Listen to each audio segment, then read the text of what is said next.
मेरा तो I think second official में ही क्वालिफाई किया है मैंने LAN सीधे। फ़ोन में गेम खेलूँगा ना तो भी मेरा घर चल जाएगा। कॉन्फिडेंस भी इस चीज़ से आता है कि मैंने मेरा डिसीजन लिया और मैंने मेरा डिसीजन एग्जीक्यूट किया और मेरा डिसीजन सही था। इंडिया में वो चीज़ का अडैप्टेशन अभी के टाइम पे मेरे हिसाब से नहीं आया है कि मेरे बगल में जोनाथन बैठा था। सैलरी कितना होता है? Hydro, where do you see yourself in the next 5 years?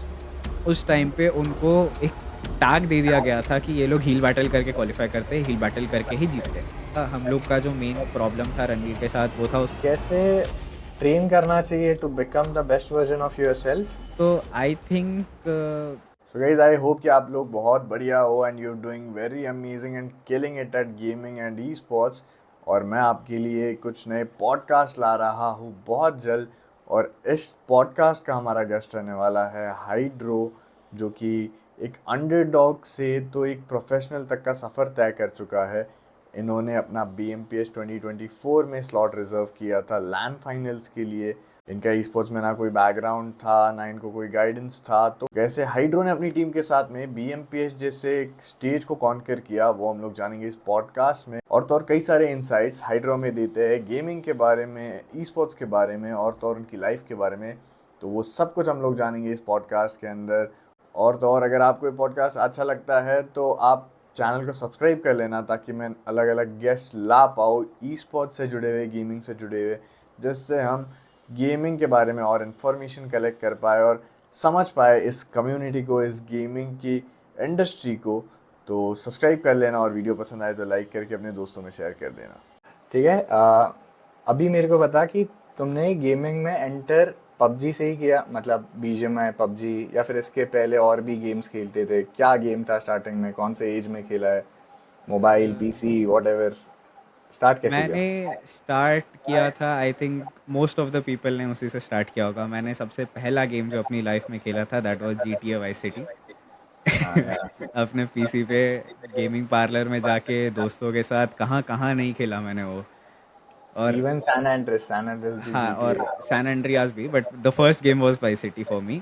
But San Andreas obviously मेरे को ज़्यादा बेटर लगता था। मेरे को याद है, मेरे को सीडी लेके आता था मैं, छोटी छोटी सी अपने लैपटॉप में। डिस्क ड्राइवर मैंने था नहीं, अलग से लगवाया था कि ये चलाना है। हाँ हाँ हाँ। तो वहाँ से गेमिंग चालू हुआ। पहले तो लैपटॉप पे करता था। I was like I think 8-9 years old. उस टाइम पे खेलता था मैं। And what's your age now? I am currently 18। तो लाइक 18। बहुत टाइम हो गया, 9 साल हो गए, 9-10 साल पुरानी बात है ये। और 18 is very young to have achieved what you have achieved. तुम अरे लैन जाके आ गए हो, BMPS, वो भी प्रो सीरीज के लैन पे जाके आए हो, यानी कि इंडिया के टॉप 16 प्रो टीम्स के अंदर यू वर देयर। सो कैसा था वो फीलिंग, कैसा था when you are at the LAN? मतलब ऑब्वियसली एक एक्सप्रेसिबल फीलिंग तो नहीं थी वो। जब क्वालिफाई हुए थे अलग ही खुशी था। मेरा पहला ऑफिशियल मैंने 2023 BJS खेला था जिसमें मैं राउंड 3 पहुंचा था। एंड नेक्स्ट ईयर ही मैंने BMPS क्वालिफाई कर लिया लैन के लिए। That was a pretty massive achievement for me because being an underdog एकदम से आके इतना नाम हो गया। हाइड्रो कौन है क्या है, हैकिंग एलिगेशंस भी लगे थे स्टार्टिंग में। तो BMPS के हमने वीक 1 में हाफ ऑफ द मैचेस में क्वालिफाई कर लिया था। तो that was some commendable stuff. तो या बहुत क्रेजी फीलिंग है कि यार इतने जल्दी मैंने इतना कुछ अचीव कर लिया। And obviously thanks to God कि उनका हमेशा सपोर्ट भी रहा है, मेरे पेरेंट्स का सपोर्ट रहा है। तो या और तुम लोग काफ़ी ज़्यादा लकी भी टर्न आउट हो गए कि जिस टाइम तुमने ट्राइडेंट खेलना शुरू किया उसी टाइम ट्राइडेंट में से तुम सिली के टीम से क्वालिफाई कर गए, ट्राइडेंट से कुछ स्लॉट्स गए थे BMPS। ये उसके पहले कभी नहीं हुआ था BMPS में कि इनवाइट दिया जाता है एक्सटर्नल सोर्सेज से। तो आई नो काफ़ी ग्रेटफुल रहोगे तुम लोग घातक भाई को, ट्राइडेंट ऑब्वियसली को। ट्राइडेंट ने तो काफ़ी हेल्प किया हमें फ्रॉम इम्प्रूविंग स्क्रिम्स देना इतने अच्छे। हम लोग को प्राइस पूल मिलता था तो एक वो क्या कहते हैं, कंपटीशन का लेवल भी अलग रहता था उस टाइम पे। तो क्योंकि उस टाइम पे ट्राइडेंट में प्राइस पूल भी चल रहा था, प्लस वो BMPS का स्लॉट, तो that just made our life easier in competitive. क्योंकि वो नहीं होता तो कहाँ BMPS होता।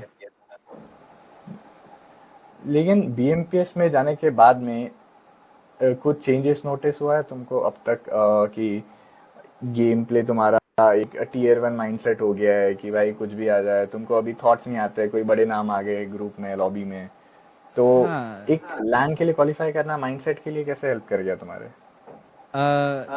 कंपैरेटिवली हम लोग ने जब बीएमपीएस क्वालिफाई किया था उसके बाद हमें सबसे बड़ा जो एक चेंज दिखा था अपने गेम प्ले वाइज में, वो था कि जब भी हमारे अगेंस्ट में कोई बड़ी टीम आती थी या फिर कोई अच्छे प्लेयर्स आते थे, जैसे मान लो सोल है या फिर गॉडलाइक है, तो हम लोग एक बंदा मार के लाइक जिन कस्टम्स में लाइक वो ऑन नहीं है, वेग इन्फो ऑन नहीं है, आई मीन टीम नंबर और प्लेयर नंबर लिख के नहीं आता है, जिनमें सीधे नाम लिख के आता है, उन कस्टम्स में कंपैरेटिवली वो सोल पढ़ के हम लोग बोलते थे कि सोल है सामने।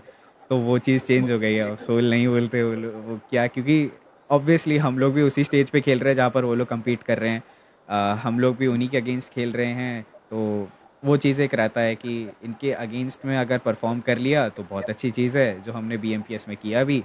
तो या अब वो वाली चीज़ नहीं है कि हाँ ये बहुत बड़ी टीम है, इनसे थोड़ा ऐसा अलग करके खेलो या फिर डर के खेलो, कुछ वो सब चीज़ें रहती हैं। उसके अलावा माइंडसेट में अगर मैं चेंज की बात करूँ तो सबसे बड़ा कि बीएमपीएस एंड ऑफिशियल्स में हर प्लेयर को एक एक्चुअल डर रहता है कि अगर यहाँ पर हक दिया तो क्वालिफाई नहीं होंगे, रिस्क नहीं लेते हैं, फैक्टर्स अवॉइड करते हैं, वो सब चीज़ें रहती है हर प्लेयर के दिमाग में। हम लोग ने अभी बीजेएस सेमी क्वालिफाई किया है, हम लोग के बंदों के एक भी बंदे के आई बिलीव मेरे टीम में किसी के भी दिमाग में ये चीज़ नहीं आया होगा कि भाई यहाँ पर अगर हम लोग ने हक दिया तो क्वालिफाई नहीं होगा। क्यों? क्योंकि ऑब्वियसली हम लोग एक बार वो चीज़ अचीव कर चुके हैं, हमें पता है what it takes and how stuff can turn out. तो वो चीज़ एक वो डर एक थोड़ा कम हो गया है कंपैरेटिवली पहले से, कि अब तो पता है कैसे करना है क्वालिफाई, तो वो चीज़ रहता है माइंडसेट में डिफरेंस। तो भाई तो थोड़ा सा पीछे जाते हैं कि यूजुअली हर प्लेयर है ना भाई क्लासिक से स्टार्ट करता है, तो वो एक मोमेंट कब था जो तुमको ड्राइव किया कि अभी मेरे को कॉम्पिटिटिव खेलना है? क्योंकि कई लोगों का अलग अलग रहता है, कई लोग जॉनथन को देख के स्टार्ट करते हैं, उसका 16 किल्स वाला गेम प्ले। हाँ मैं मॉडल को देख के स्टार्ट किया था, उसका वो ग्रेनेड था, पुराने टाइम पे याद होगा हाँ हाँ तो ऑब्वियसली पीएलपी। तुम्हारे लिए वो एक स्पेसिफिक मोमेंट कौन सा था जो तुमको कॉम्पिटिटिव के साथ में जोड़ दिया? मेरा एक स्पेसिफिक टारगेट नहीं था कॉम्पिटिटिव, मेरे को तो पता भी नहीं था एट अ पॉइंट कॉम्पिटिटिव होता क्या है। आई बिलीव सीज़न 5 के टाइम पे मैंने अपना पहला कस्टम मैच खेला था, जो मुझे पता भी नहीं था कि है क्या। मेरा कोई तो एक क्लैन मेंबर था जिसने, उस टाइम पे क्या होता था, उस टाइम पे रूम ज्वाइन करके खाली इनवाइट करने से डायरेक्टली रूम ज्वाइन होता था, उस टाइम हाँ पे हाँ, आईडी पास ही डालना होता था। आईडी तो पास नहीं वैसे ही रहता। रैंडमली मेरे को एक किसी दोस्त ने इनवाइट कर दिया था किसी कस्टम में, मेरे को तो पता भी नहीं था होता क्या है कस्टम रूम। मैंने खाली उस टाइम पे क्या था ना कि सीज़न 5 के टाइम पे टीडीएम में कोई 1v1 बना के खेलता ही नहीं था, नॉर्मल टीम जैसे मैच चालू होता था, तो कस्टम वस्टम खेलते नहीं थे कोई, तो आइडिया भी नहीं था है क्या। मेरे को रैंडमली इनवाइट आता है, उसमें भाई स्लॉट्स थे अलग अलग, ये मैं देख के चौंक गया, ये क्या है ये। तो हाँ उस टाइम पे मेरे को समझा कि अच्छा ऐसे कस्टम्स होते हैं जिनमें प्रॉपर एक रजिस्टर्ड लाइनअप्स होती हैं, कोई बॉट्स नहीं आते। पे मैं तो पगला गया था कि बॉट नहीं आते, कैसे मारते बंदे फिर। फिर तो क्रेजी हो जाएगा। तो वो चीज़ था, उसके साथ साथ फिर मैंने अपना कॉम्पिटिटिव चालू किया सीज़न 9 में। मेरे को याद है I started using Discord for some reason. I think मैं किसी उस टाइम पे सब्सक्राइबर गेम्स बहुत चलते थे, तो आई रिमेंबर मैं बड़े स्ट्रीमर्स के डिस्कॉर्ड पे जाके वीसी में बैठता था, और उधर वेटिंग लिस्ट चलती थी, तो वो after a while waiting list में ड्रैग करते रहता था एक करके बंदा। तो उधर से मैंने चालू किया था, आई थिंक डायनेमो करता था उस टाइम पे सब्सक्राइबर गेम्स, तो उसके उसमें बैठता था मैं डिस्कॉर्ड पे। तो मेरे को वैसे ही डिस्कॉर्ड पे रैंडमली एक दिन डीएम आता है कि भाई आप कस्टम खेल के 250 रुपये जीतोगे एक चिकन लेने पे। बोलो 250 रुपये, वाह वाह वाह वाह, मैं भी जीतूंगा। तो और तो मेरे कुछ तो ऐप्स भी हुआ करते थे उस टाइम, सोलो डुओ खेलो और हाँ प्राइज हाँ निकालो। वो भी था, लेकिन आई थिंक हमने डिस्कॉर्ड पे ही चालू किया था, एक सर्वर था बूस्टर 99 ई स्पोर्ट्स करके।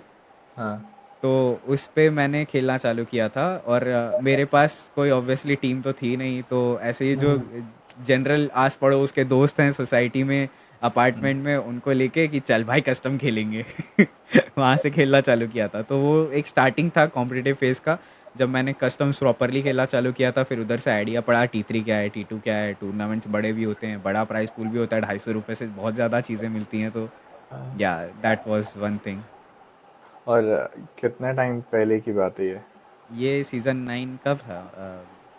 बहुत टाइम हो गया, आई थिंक 2019 ही कह लो, 2019। 5 years मतलब एज भी नहीं थी तब तो हाँ, कॉम्पिटिटिव में उस टाइम से लाइक चालू है मेरा। 13-14 साल था सिर्फ ना काइंड ऑफ। हाँ, और इवेंचुअली मैंने गेम खेलना चालू भी तब किया था जब गेम आया भी नहीं था। देयर वाज टू पबजी उस टाइम पे। एक टीमी वर्जन हुआ करता था और एक light speed and quantum studios वाला था। तो ओके। मैं टीमी वर्जन खेलता था। It was game for piece, currently जो अभी चल रहा है वो टीमी वर्जन है। तो उस टाइम पे गेम फॉर पीस नहीं था, उसका नाम पबजी टीमी वर्जन था। तो मैं टीमी वर्जन खेलता था क्योंकि अब तक पबजी मोबाइल आया नहीं था, ग्लोबल रिलीज ही नहीं हुआ था। उससे पहले से खेलता था मैं, क्योंकि मेरे को किसी ने क्लास में बोल दिया था कि भाई तूने पबजी देखा है, वो रॉनी शो करके एक बंदा है, वो यूट्यूब पे हाँ, खेलता है। रॉनी। तो मैंने यूट्यूब पे जाके सर्च किया how to download PUBG in mobile.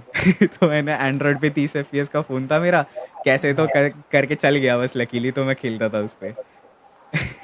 Devices कैसा चेंज हुआ है स्टार्टिंग से, कौन सा डिवाइस था और अभी तो आई गेस प्रो मैक्स ही मतलब होगा तो। मैं बच्चा, एज एज यू नो, मैं छोटा खेलना चालू किया था। I was like I think 11 12 12 years old जब मैंने गेम चालू किया था कॉम्पिटिटिव में।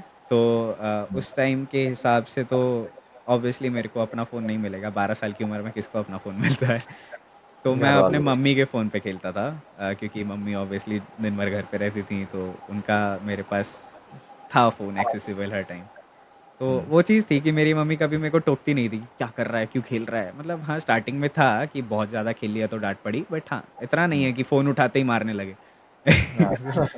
तो वहाँ पर थोड़ा बहुत मम्मी के फ़ोन में खेला। That was my first phone, MI A1 पे खेला था मैंने। उसके बाद भैया को नया फ़ोन मिला था। मेरा भाई is like 5 years older than me, तो उसको ट्यूशन के लिए फ़ोन मिला था।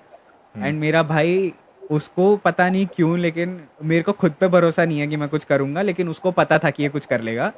वो ट्यूशन फ़ोन लेके नहीं जाता था, वो ट्यूशन के लिए फ़ोन लिया था उसके। वो ट्यूशन फ़ोन लेके नहीं जाता था, वो मेरे को दे देता था घर पे कि तू खेल, तेरा कस्टम रहता है, ठीक है? और मैं घर पे बैठ के फ़ोन, उसके फ़ोन पे गेम खेलता था। दिन भर मेरे पास वो फ़ोन रहता था। वो बेचारा खाली उसको जब स्कूल का या कोई काम रहेगा या फिर कोई कॉल वॉल आएगा तो वो फ़ोन ले लेगा, वरना मेरे पास ही रहता था। वो फ़ोन में दिन भर गेम खेलता था। और भाई बहुत बढ़िया एक मेरे को अपॉर्च्युनिटी दे दिया था उसने कि तू खेल भाई। उसका फ़ोन मेरे पास ही है, फिर वो वाली चीज़ थी। तो दैट वाज़ रियलमी XT, अभी भी है मेरे पास वो, क्योंकि ऑब्वियसली मेमोरीज जुड़ी हुई हैं उस फ़ोन से। That was like 4 years back. उसके बाद मैंने अपना खुद का पहला फ़ोन लिया था टूर्नामेंट जीत जीत के। That was Realme X7 Max। Around 20K का फ़ोन था। बहुत सारे टूर्नामेंट जीते थे। वही बूस्टर 99 ई स्पोर्ट जैसा तुम्हें बताया, उसकी ऑफिशियल लाइनअप में खेला था मैंने। आफ्टर अ वाइल तो उन लोग से कुछ सैलरी नहीं मिलता था, बट कंपैरेटिवली उनके वो जो 250 रुपये वाले कस्टम थे, वो थोड़ा प्राइस पूल बढ़ते गया। फिर टूर्नामेंट्स उन्होंने भी होस्ट कराए, तो हम लोग थोड़ा बहुत जीत गए, तो उससे मेरा फ़ोन का पैसा निकला। And I bought my self a phone. तो वहाँ से सब स्काई रॉकेट हो गया। जब पहला फ़ोन लिया तब घर वालों का भी सपोर्ट रहा कि यार अब कुछ तो कर ही लिया बंदे ने, खुद से फ़ोन ले लिया है। आई वॉज़ लाइक 15 या 14 ईयर्स ओल्ड जब मैंने फ़ोन लिया था वो।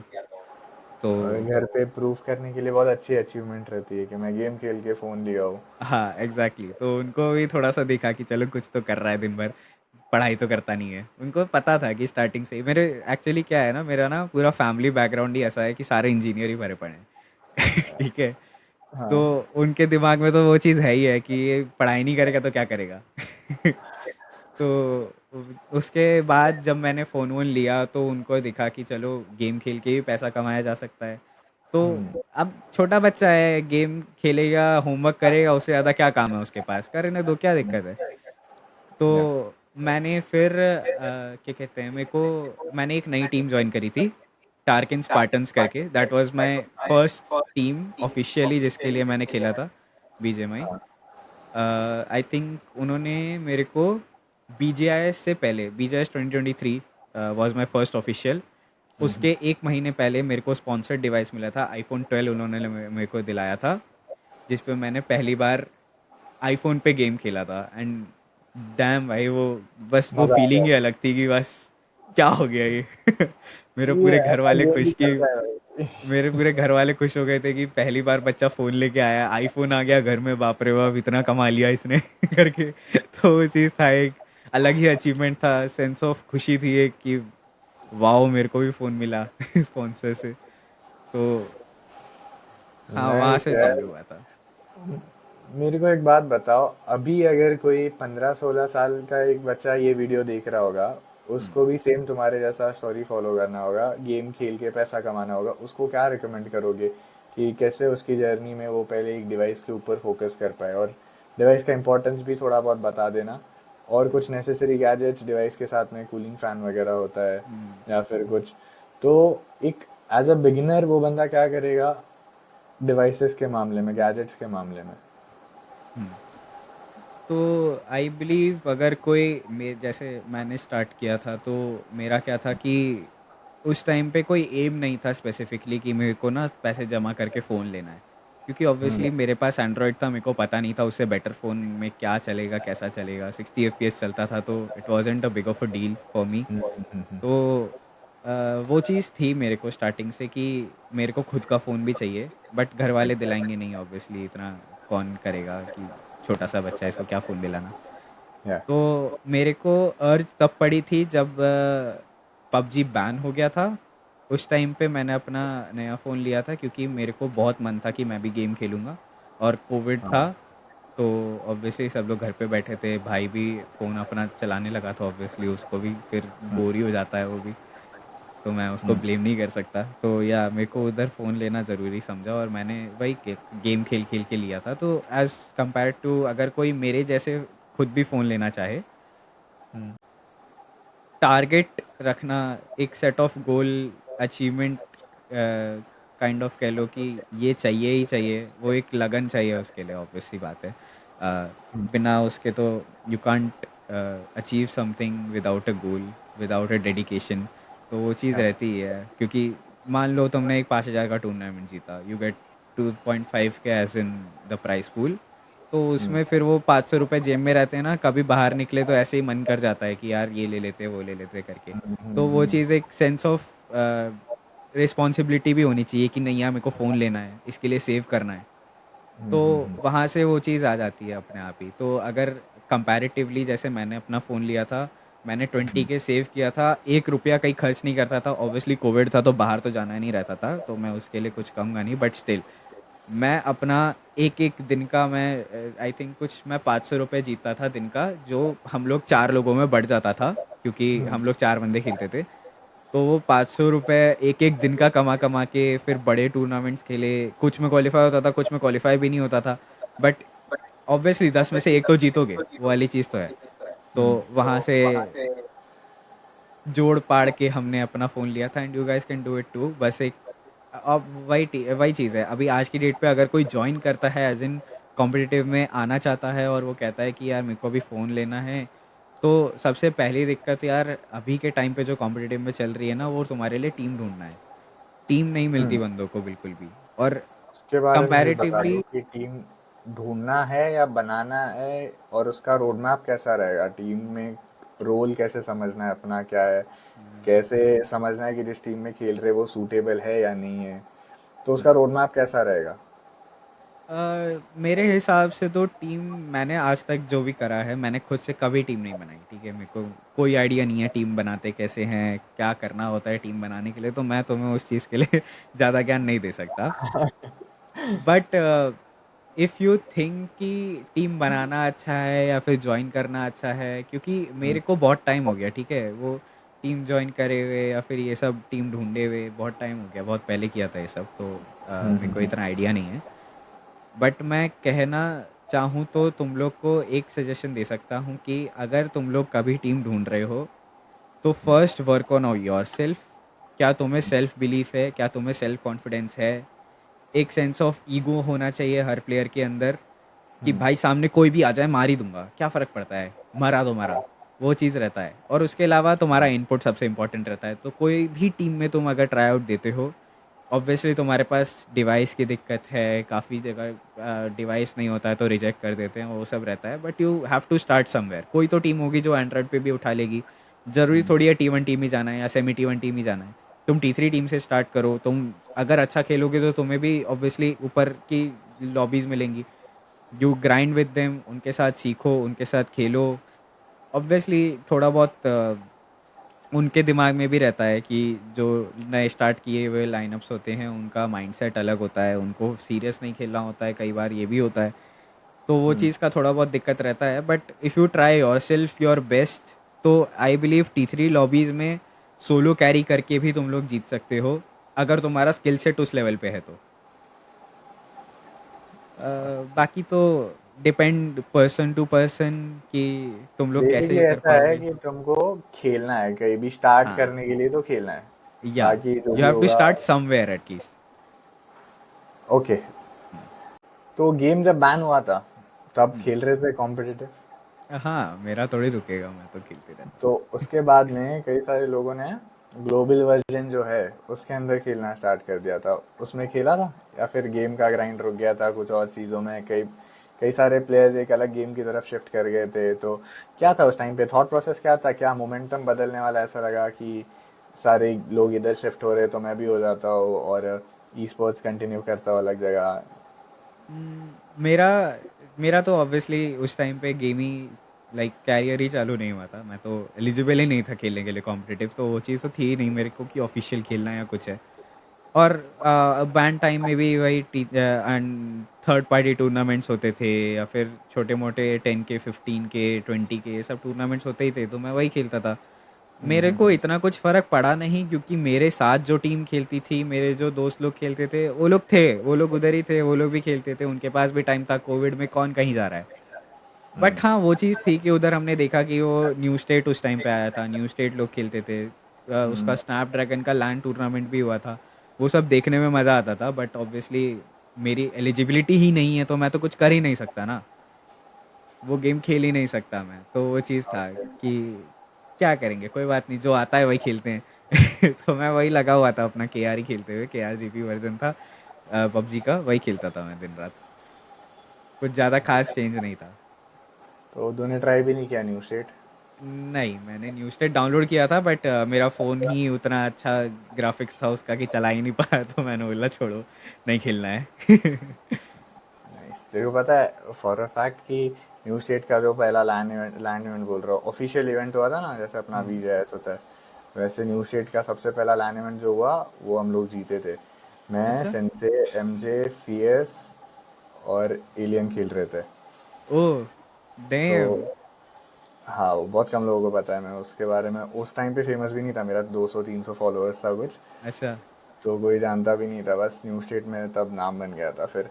और न्यू स्टेट में जीते, उसके बाद में और इवेंट्स आने वाले थे, TC वगैरह आने वाला था, स्नैपड्रैगन फिर से आने वाला था, फिर BGMI कम बैक कर गया। हाँ, और फिर वो हम न्यू लोग स्टेट डेड जेनेसिस हो में गया, स्पॉन्सर्ड हो गए थे उस टाइम पे।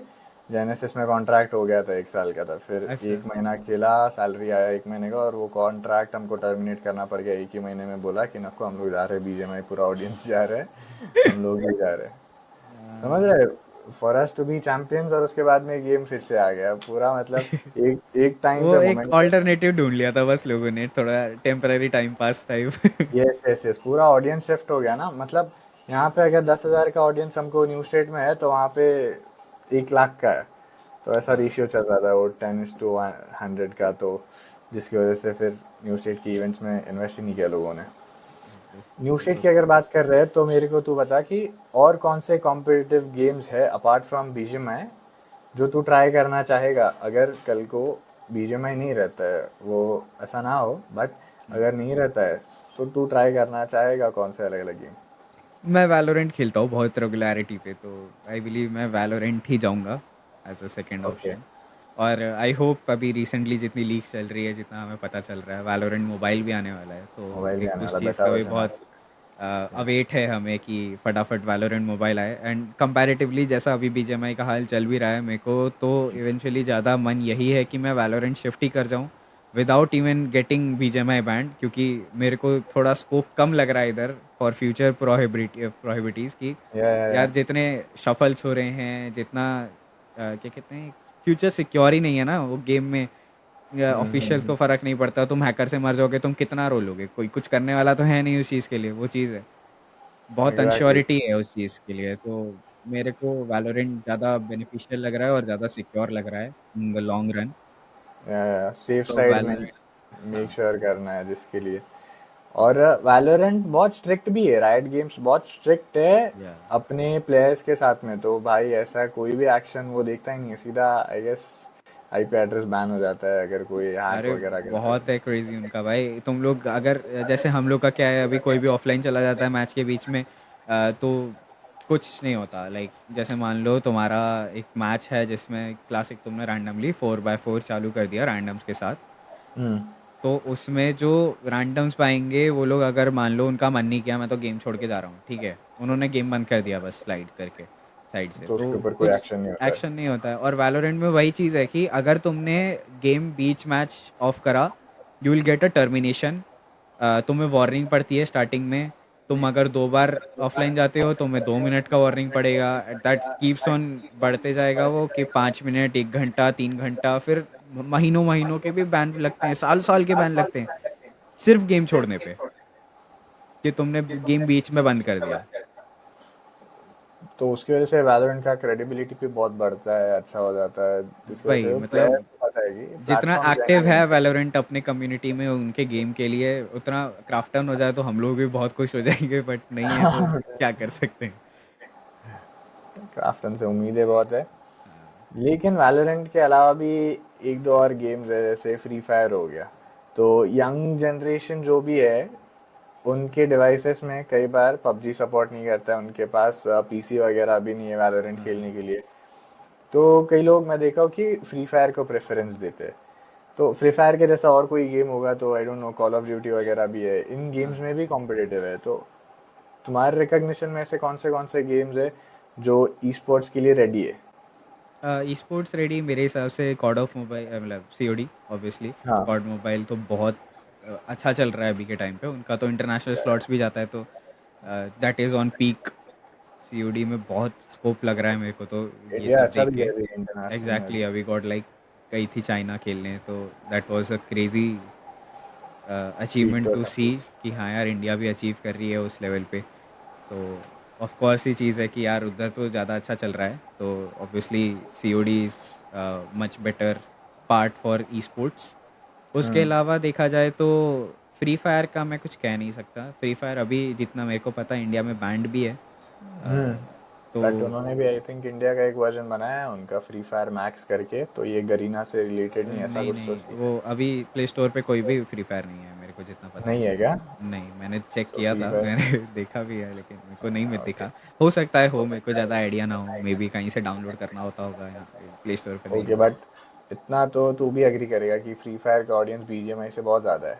हाँ मतलब ऑब्वियसली फ्री फायर की ऑडियंस कंपैरेटिवली बहुत ज़्यादा सपोर्टिव भी है मैं कहूँगा बीजीएमआई से।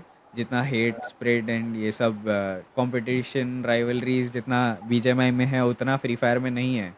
क्योंकि उनका हर हर बंदा जो गेम देख रहा है उसमें एक क्या कहते हैं, सेंस ऑफ, वो कह लो कि जुनून है उनको यार। हम मेरे को भी खेलूंगा, मैं भी बुया करूंगा। वो चीज़ रहता ही है उनके ऑडियंस में। ठीक है, तो हाँ वो है, एक सपोर्ट बहुत ज़्यादा है फ्री फायर ऑडियंस का। हर एक बंदे के लिए जो भी वहाँ पर compete करता है या फिर जो भी वहाँ पर खेलता है, अच्छे यूट्यूबर्स देख लो, अज्जू भाई देख लो, उनके इतने इतने बिलियंस में सब्सक्राइबर्स वगैरह हैं, सारे फ्री फायर ऑडियंस है। तो या दैट इज़ वन थिंग। या अगर अच्छा करता है, जैसे ओजी था, बहुत कंपीटिंग लाइनअप थी, टॉप लाइनअप थी ओजी की फ्री फायर में। पहाड़ी आई थिंक फ्री फायर ही खेलता था जितना मेरे को याद है, ओजी पहाड़ी। तो आई थिंक। या और ना, that is one India thing. में ऐसा है कि अगर ई स्पोर्ट की बात करते हैं तो दो ही मेन स्ट्रीम गेम्स है, एक बीजीएमआई और एक वैलोरेंट। तो लोगों को ये समझना भी बहुत इंपॉर्टेंट है कि ई स्पोर्ट्स सिर्फ इन गेम्स तक लिमिटेड नहीं है। अभी हमारे पास एक फीफा का ईडब्ल्यूसी रिप्रेजेंट करने के लिए यप यप बंदा यप। था गॉड लाइक से। हाँ, और कई सारे अलग अलग गेम्स है जो ई स्पोर्ट्स में खेले जाते हैं। क्लैश ऑफ क्लैंस में एक आई थिंक सुमित करके है जो काफ़ी सुमित अच्छा जीरो जीरो कंटेंट करता सेवन है, ई यप स्पोर्ट्स यप। में कॉम्पीट कर रहा है।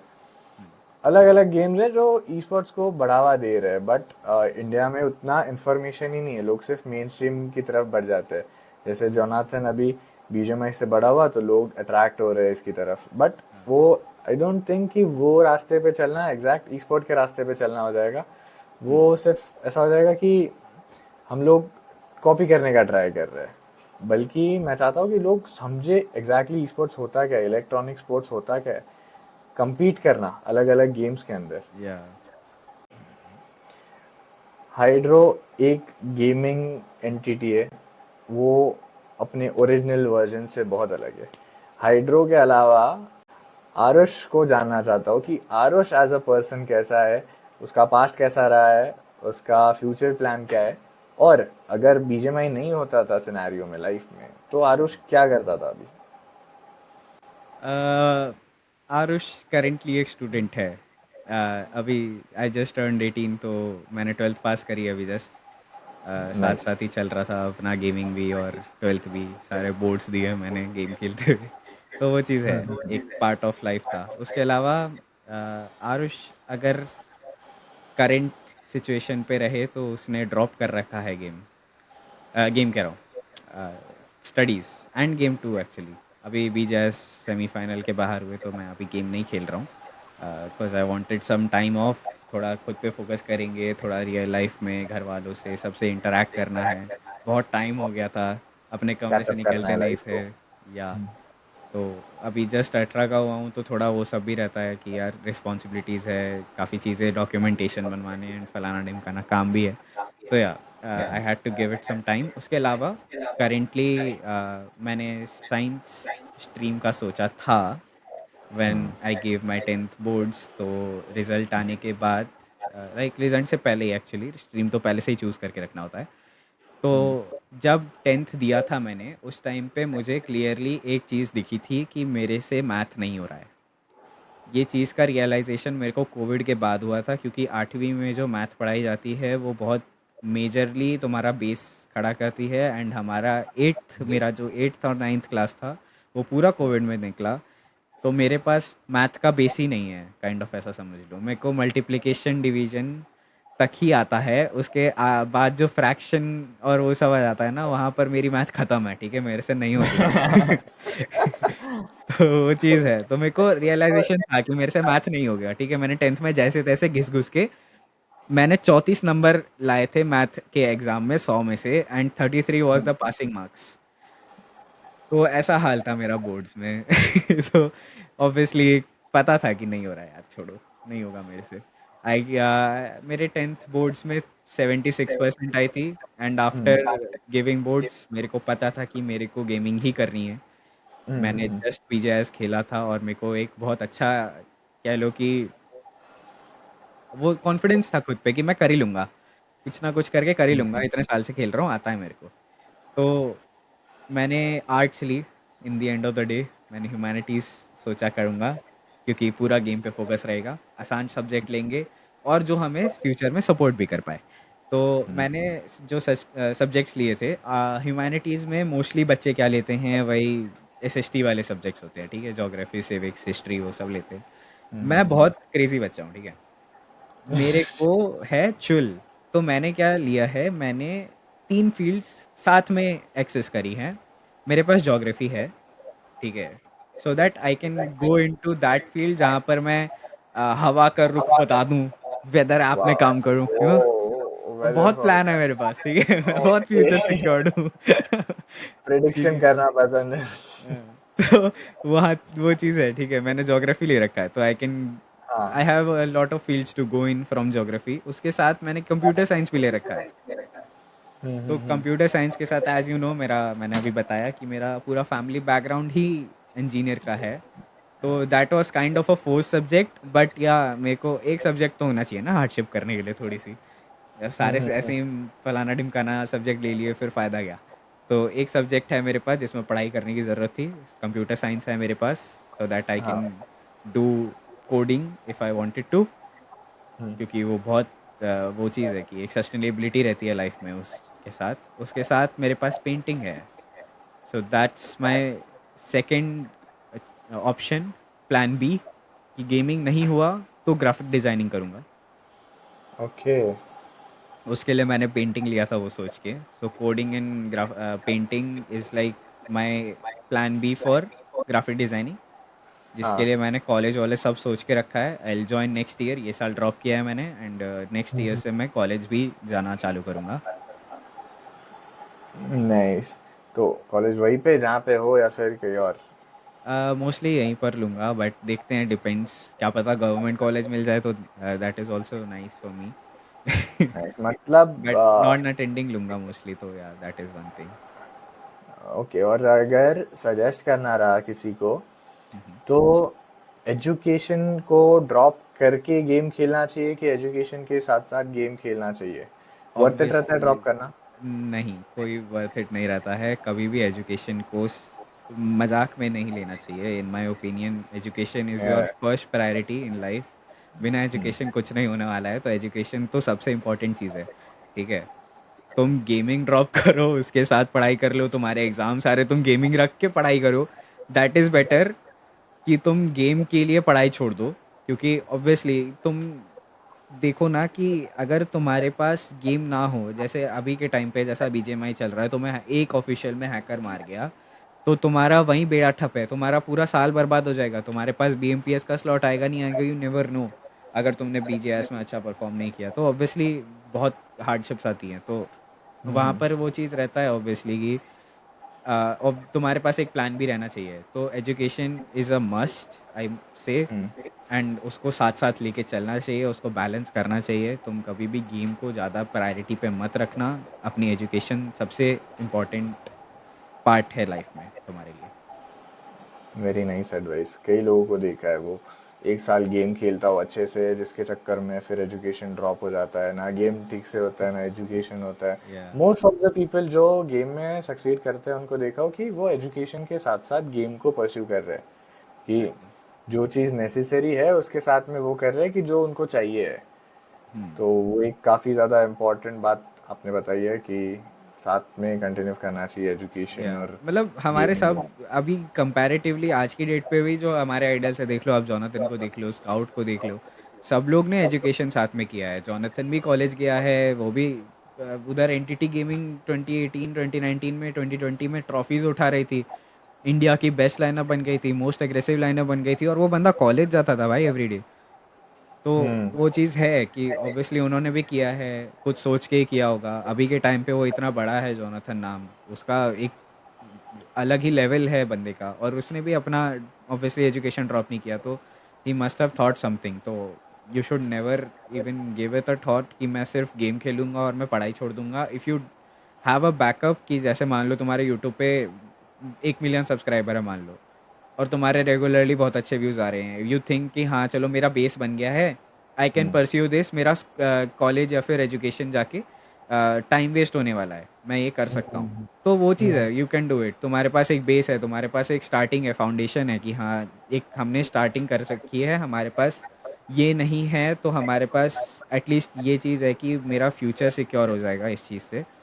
मैं करेंटली इतना कमा लूंगा कि मेरे को फ्यूचर में ना सोचना पड़े, वो चीज़ रहता है। Got it, got it. और तो मैं जितना जानता हूँ एक बहुत ही स्वीट नॉर्मल अपने में रहने वाला बंदा है। तो क्या कभी किसी का ट्रोल फेस किया है, हेटरेट फेस किया है? कई बार होता है किसी को टीम को मार दो, सोल गॉड लाइक मार दिया, फैंस आके कमेंट्स भर देते हैं, भाई क्या रे तेरे को जानता है कौन है वो। तो ऐसा कभी फेस किया है? ये इंसिडेंट कभी हुआ है, ट्रोल या फिर हेट? हम लोग का गेम बहुत सीधा साधा है, हम लोग के सामने जो आता है वो, हम लोग कभी किसी को टारगेट करने नहीं गए हैं। कंपैरेटिवली हमने इस बीजेएस बहुत हार्डशिप फेस किया है, काफ़ी लोगों ने हमें झूठ बोल बोल के हमें मारा है, हमारा सेमीफाइनल ख़राब हुआ है उस वजह से।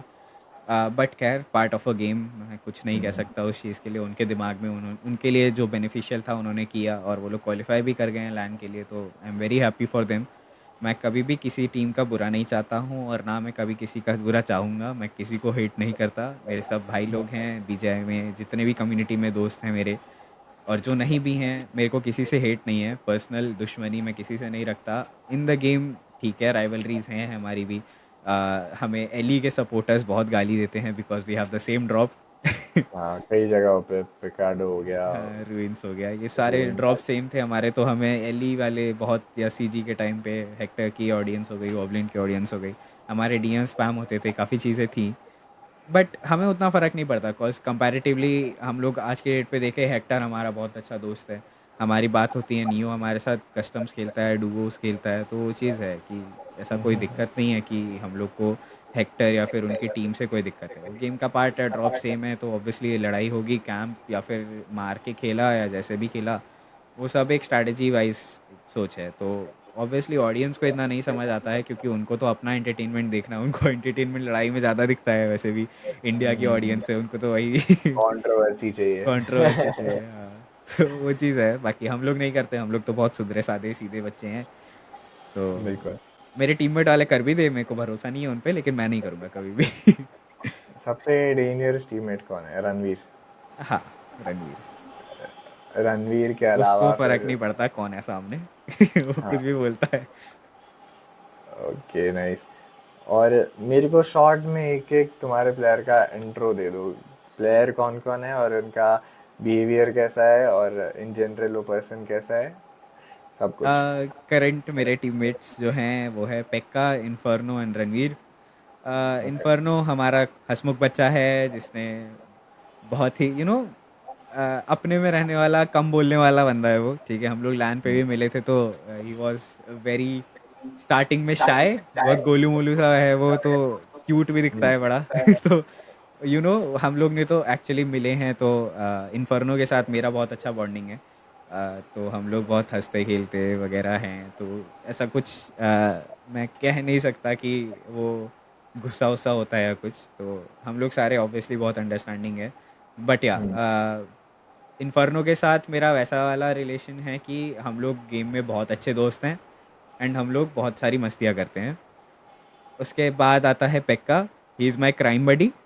हम लोग को जिसकी भी तोड़नी रहती है तो मैं और पेक्का साथ में तोड़ते हैं।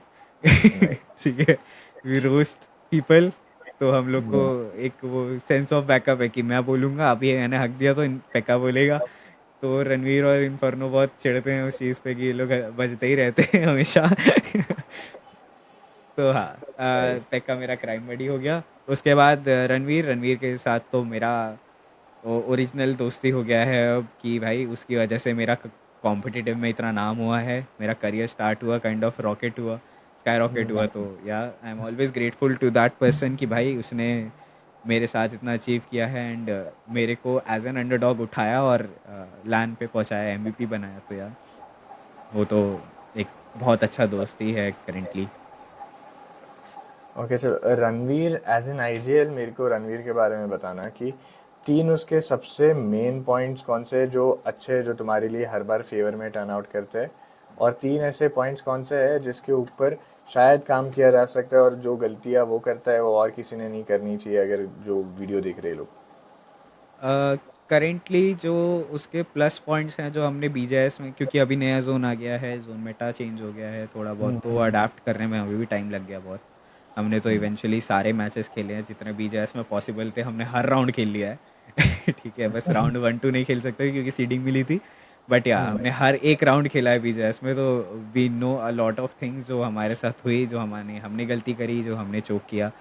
तो वहाँ पर मैं कहूँगा कि रणवीर ने सबसे अच्छे अडाप्शंस जो किए हैं, अडाप्टेशन जो उसने रखे थे अपने बीजेएस में, जो हमें बहुत बेनिफिट किया है। फर्स्ट, हमारी रोटेशंस ऑन पॉइंट रहती थी हमेशा। सेकंड, हमें जोन बहुत अच्छा मिल जाता था। थर्ड इज़ उसका behaviour to the game is very good. बंदा बहुत डिसिप्लिन्ड है, बहुत ज़्यादा डेडिकेटेड है, उसको पता है कि उसे क्या करना है एंड फॉर अ फैक्ट वो हमें मोटिवेट भी करते रहता है। तो that is a very plus point for that. और ओके। इवेंचुअली जो लोग देख रहे हैं उनको भी ये चीज़ करनी चाहिए कि तुम्हारी टीम मोटिवेटेड रहेगी। अगर तुम एक टीम के आईजीएल हो, तुम्हारी टीम मोटिवेशन सबसे ज़्यादा इंपॉर्टेंट चीज़ है एक टीम में। तुम्हारे टीममेट्स जब तक तुम्हारे असॉल्टर्स ये दिमाग में नहीं रखते कि तुम्हें मारना ही है, घुस के मारो, कुछ फ़र्क नहीं पड़ता कैसा जा रहा है मैच, बस मारना है। अगर मार दिया तो मैच निकल जाएगा, तो वो चीज़ रहता ही रहता है। अगर तुम्हारा आईजीएल तुम्हें उस चीज़ के लिए मोटिवेट नहीं कर पा रहा है तो that is a problematic factor. तो you guys should work on that if it isn't a part. उसके अलावा मैं कहूँगा अगर नेगेटिव पार्ट्स के लिए, तो रणवीर का नेगेटिव पार्ट हमने पूरे बीजेएस में बहुत बार नोटिस किया था। और या he is working on it obviously. थोड़ी बहुत डिसीजन इश्यूज होते थे हम लोग के कंपैरेटिव काउंटर पार्ट में। लाइक हम लोग एक कॉल देते हैं, अगर वो सही है नहीं है, उसका रणवीर का काम है वो बताने का कि यहाँ पर नहीं करते हैं या फिर यहाँ पर हामी भरना है, नहीं करना है, वो सब एक चीज़ रहता है। तो वहाँ पर हम लोग का कई बार कह सकते हैं चोक हो गया था बिकॉज ऑफ हम लोग एक सजेशन देते थे और रणवीर के दिमाग में ये रहता था कि इनको मना किया तो क्या पता उनका सजेशन सही हो। तो वो एक डिसाइसिव कॉल की तरह हमें ये आईजीएल बहुत दिक्कत बार आया था। सोचता है कि इन्होंने जो कॉल दिया है वो भी सही हो सकता है, तो ये या जो बोल रहे हैं इन्होंने भी सोच के बोला है। तो ये एग्जैक्टली। आईजीएल को ये बात बहुत खाती है कि मैंने अगर इनकी बात नहीं सुनी और मैं मेरे डिसीजन से जाके मारा गया तो अपने को दिक्कत हो जाएगा, फिर मेरे को थोड़ा वही। सा इशू हो तो जाएगा। वो एक डिसाइसिव कॉल में कई बार हमारा चोक हुआ था बीजेएस में, तो वो एक चीज़ हमें बहुत ज़्यादा क्या कह सकते हैं, मिस आउट कर लिया हमने कि सिर्फ रणवीर के कॉल पे खेलना बेनिफिट कर सकता है हमें एट अ पॉइंट, और वहीं पर हमारे सजेशंस भी बेनिफिट कर सकते थे जहाँ पर रॉन्ग कॉल्स हुई।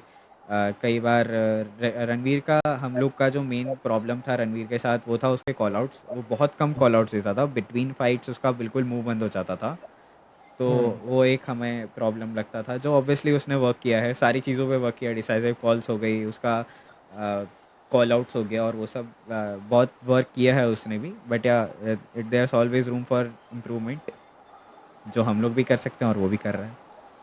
ओके, तो पॉजिटिव पॉइंट्स में देखने जाए तो motivating your teammates is very necessary. उसके साथ में एबिलिटी टू अडाप्ट, जो भी चीज़ चल रही है, सिनेरियो चल रहा है गेम के अंदर, यप। उसको फटाफट अडाप्ट करना। और तीसरा पॉइंट रहेगा कि अपने प्लेयर्स को समझना कि प्लेयर्स कैसे है और उस हिसाब से उनको यूज़ करना।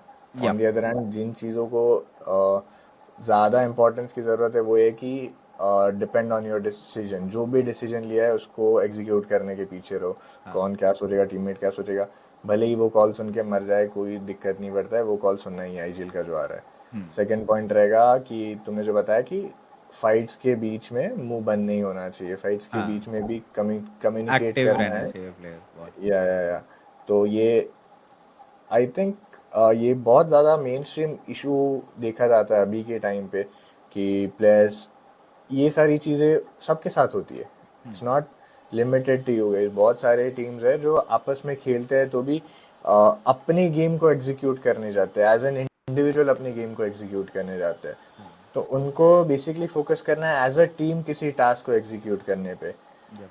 तो वो कोऑर्डिनेशन, और कोऑर्डिनेशन आएगा कम्युनिकेशन से, हाँ। कम्युनिकेशन आएगा एक्सप्रेशन से, खुद को एक्सप्रेस करते आना चाहिए। हाँ। आई बिलीव कि अगर इन चीज़ों पे काम किया जाए तो कोई भी टीम इम्प्रूव कर सकती है। यप। अभी थोड़ा सा टेक्निकल बातों पे ध्यान देते हैं कि एज अ प्लेयर ठीक है, चलो खेलना है, ट्रेनिंग करना है, सब लोग सोचते हैं कि इम्प्रूव करने के लिए ट्रेन करना इम्पोर्टेंट है। अ, तुम मेरे को बताओ हाइड्रो कि ट्रेन कैसे करना है। कई लोग ट्रेनिंग ग्राउंड को प्रेफरेंस देते हैं, लाइक जोनाथन का एक बार इंटरव्यू या फिर कुछ हुआ था जिसमें उन्होंने बताया था कि 3 घंटा प्रैक्टिस करता हूँ ट्रेनिंग ग्राउंड में।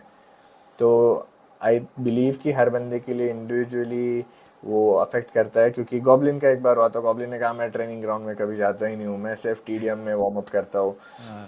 तो एनलाइटन अस कि कैसे ट्रेन करना चाहिए to become the best version of yourself एक इंडिविजुअल को, ताकि वो अपने आप में एक 100% वैल्यू दे पाए उस टीम को। इन माय ओपिनियन, तुम्हारा गेम प्ले बहुत ज़्यादा फैक्टर करता है जब तक तुम्हें खुद पे कॉन्फिडेंस नहीं है। बट एज इन हाथ खोलने पे ऑब्वियसली ट्रेनिंग ग्राउंड हेल्प्स। मैं ये नहीं कहूँगा कि आपको बिल्कुल ट्रेनिंग ग्राउंड छोड़ देना चाहिए, बिकॉज काफ़ी सारी चीज़ें हैं। हम, तुम्हारा हाथ गर्म होता है, तुम्हारे स्प्रेस बेटर होते हैं, तो एक सुबह को training ground at least 1 hour session रखना ही चाहिए हर प्लेयर को, because that is a necessity for your muscles memory. एक मसल मेमोरी होता है, तुम्हारा हाथ कितना ड्रैग होना चाहिए, कितना नहीं होना चाहिए, वो सब एक ऑब्वियसली सुबह का एक रूटीन में आना चाहिए वो चीज़। बिकॉज बहुत ज़्यादा मैंने देखा है प्लेयर्स को जो ट्रेनिंग ग्राउंड के बिना सिर्फ एक टीडीएम खेल के बोलते हैं कि हाँ मेरा वार्म अप हो गया, सुबह टू मोस्टली तो टू ये थ्री। आईजीएल में देखा जाता है, वो लोग ट्रेन ही नहीं करते मोस्टली, आईजीएल हाँ लोग जो भाई, होते हैं हमारा रणवीर भाई भी कई बार ट्रेनिंग ग्राउंड नहीं जाते थे बिफोर बीजेएस मैचेस, तो वो सब चीज़ें रहती हैं। खैर अब डिपेंड करता है कि तुम्हारा माइंडसेट कैसा है। मैं सजेस्ट तो यही करूँगा कि आप लोग बिल्कुल ट्रेनिंग ग्राउंड जाओ। It is a necessity for every player कि तुम्हारा गेम प्ले टॉप नॉच होना चाहिए उस डे के लिए। तो जब तक तुम्हारे हाथ एक्टिव नहीं है, जब तक तुम्हारा हाथ जागा हुआ नहीं है, तब तक कैसे खेलोगे, वो चीज़ है। तो वो बहुत ज़्यादा बेनिफिट भी करती है, बट कंपैरेटिवली दोनों का बैलेंस होना चाहिए। तुम्हारा टीडीएम भी खेलना इंपॉर्टेंट है, टीडीएम बिफोर मैचेस खेलना चाहिए तुम्हें, 2v2 खेलना चाहिए या फिर 4v4 जो तुम नॉर्मल टीडीएम लगा के खेलते हो, वो भी बहुत बेनिफिट करता है तुम्हें बिकॉज वो मेरे को क्रॉस एयर तुम्हारी टीम प्लेसमेंट का पे। रूटीन रूटीन बताओ कि इंडिविजुअली तुम्हारा रूटीन क्या होता है। सोलो वर्सेस स्क्वाड्स होता है, डुओ वी 2v2 होता है, या फिर तुम लोग क्लासिक खेलते हो? So what's your routine when you wake up? मेरा रूटीन बहुत ज़्यादा सिंपल है। मैंने जैसा बोला, मैं दिन में 1 घंटा सुबह सुबह उठ के बट अपना काम वाम करके सीधे 1 घंटा ट्रेनिंग ग्राउंड जाऊंगा। उसके बाद अपने टीममेट्स को मैसेज कर दूंगा ग्रुप पे कि आ जाओ खेलते हैं, और हम लोग 2v2 के प्रैक्टिस करते हैं बिफोर मैचेस। तो हम लोग का वो 2v2 वाओ मोड हो गया या फिर टीडीएम हो गया, वो बहुत ज़्यादा बेनिफिट करता है क्रॉस एयर प्लेसमेंट में।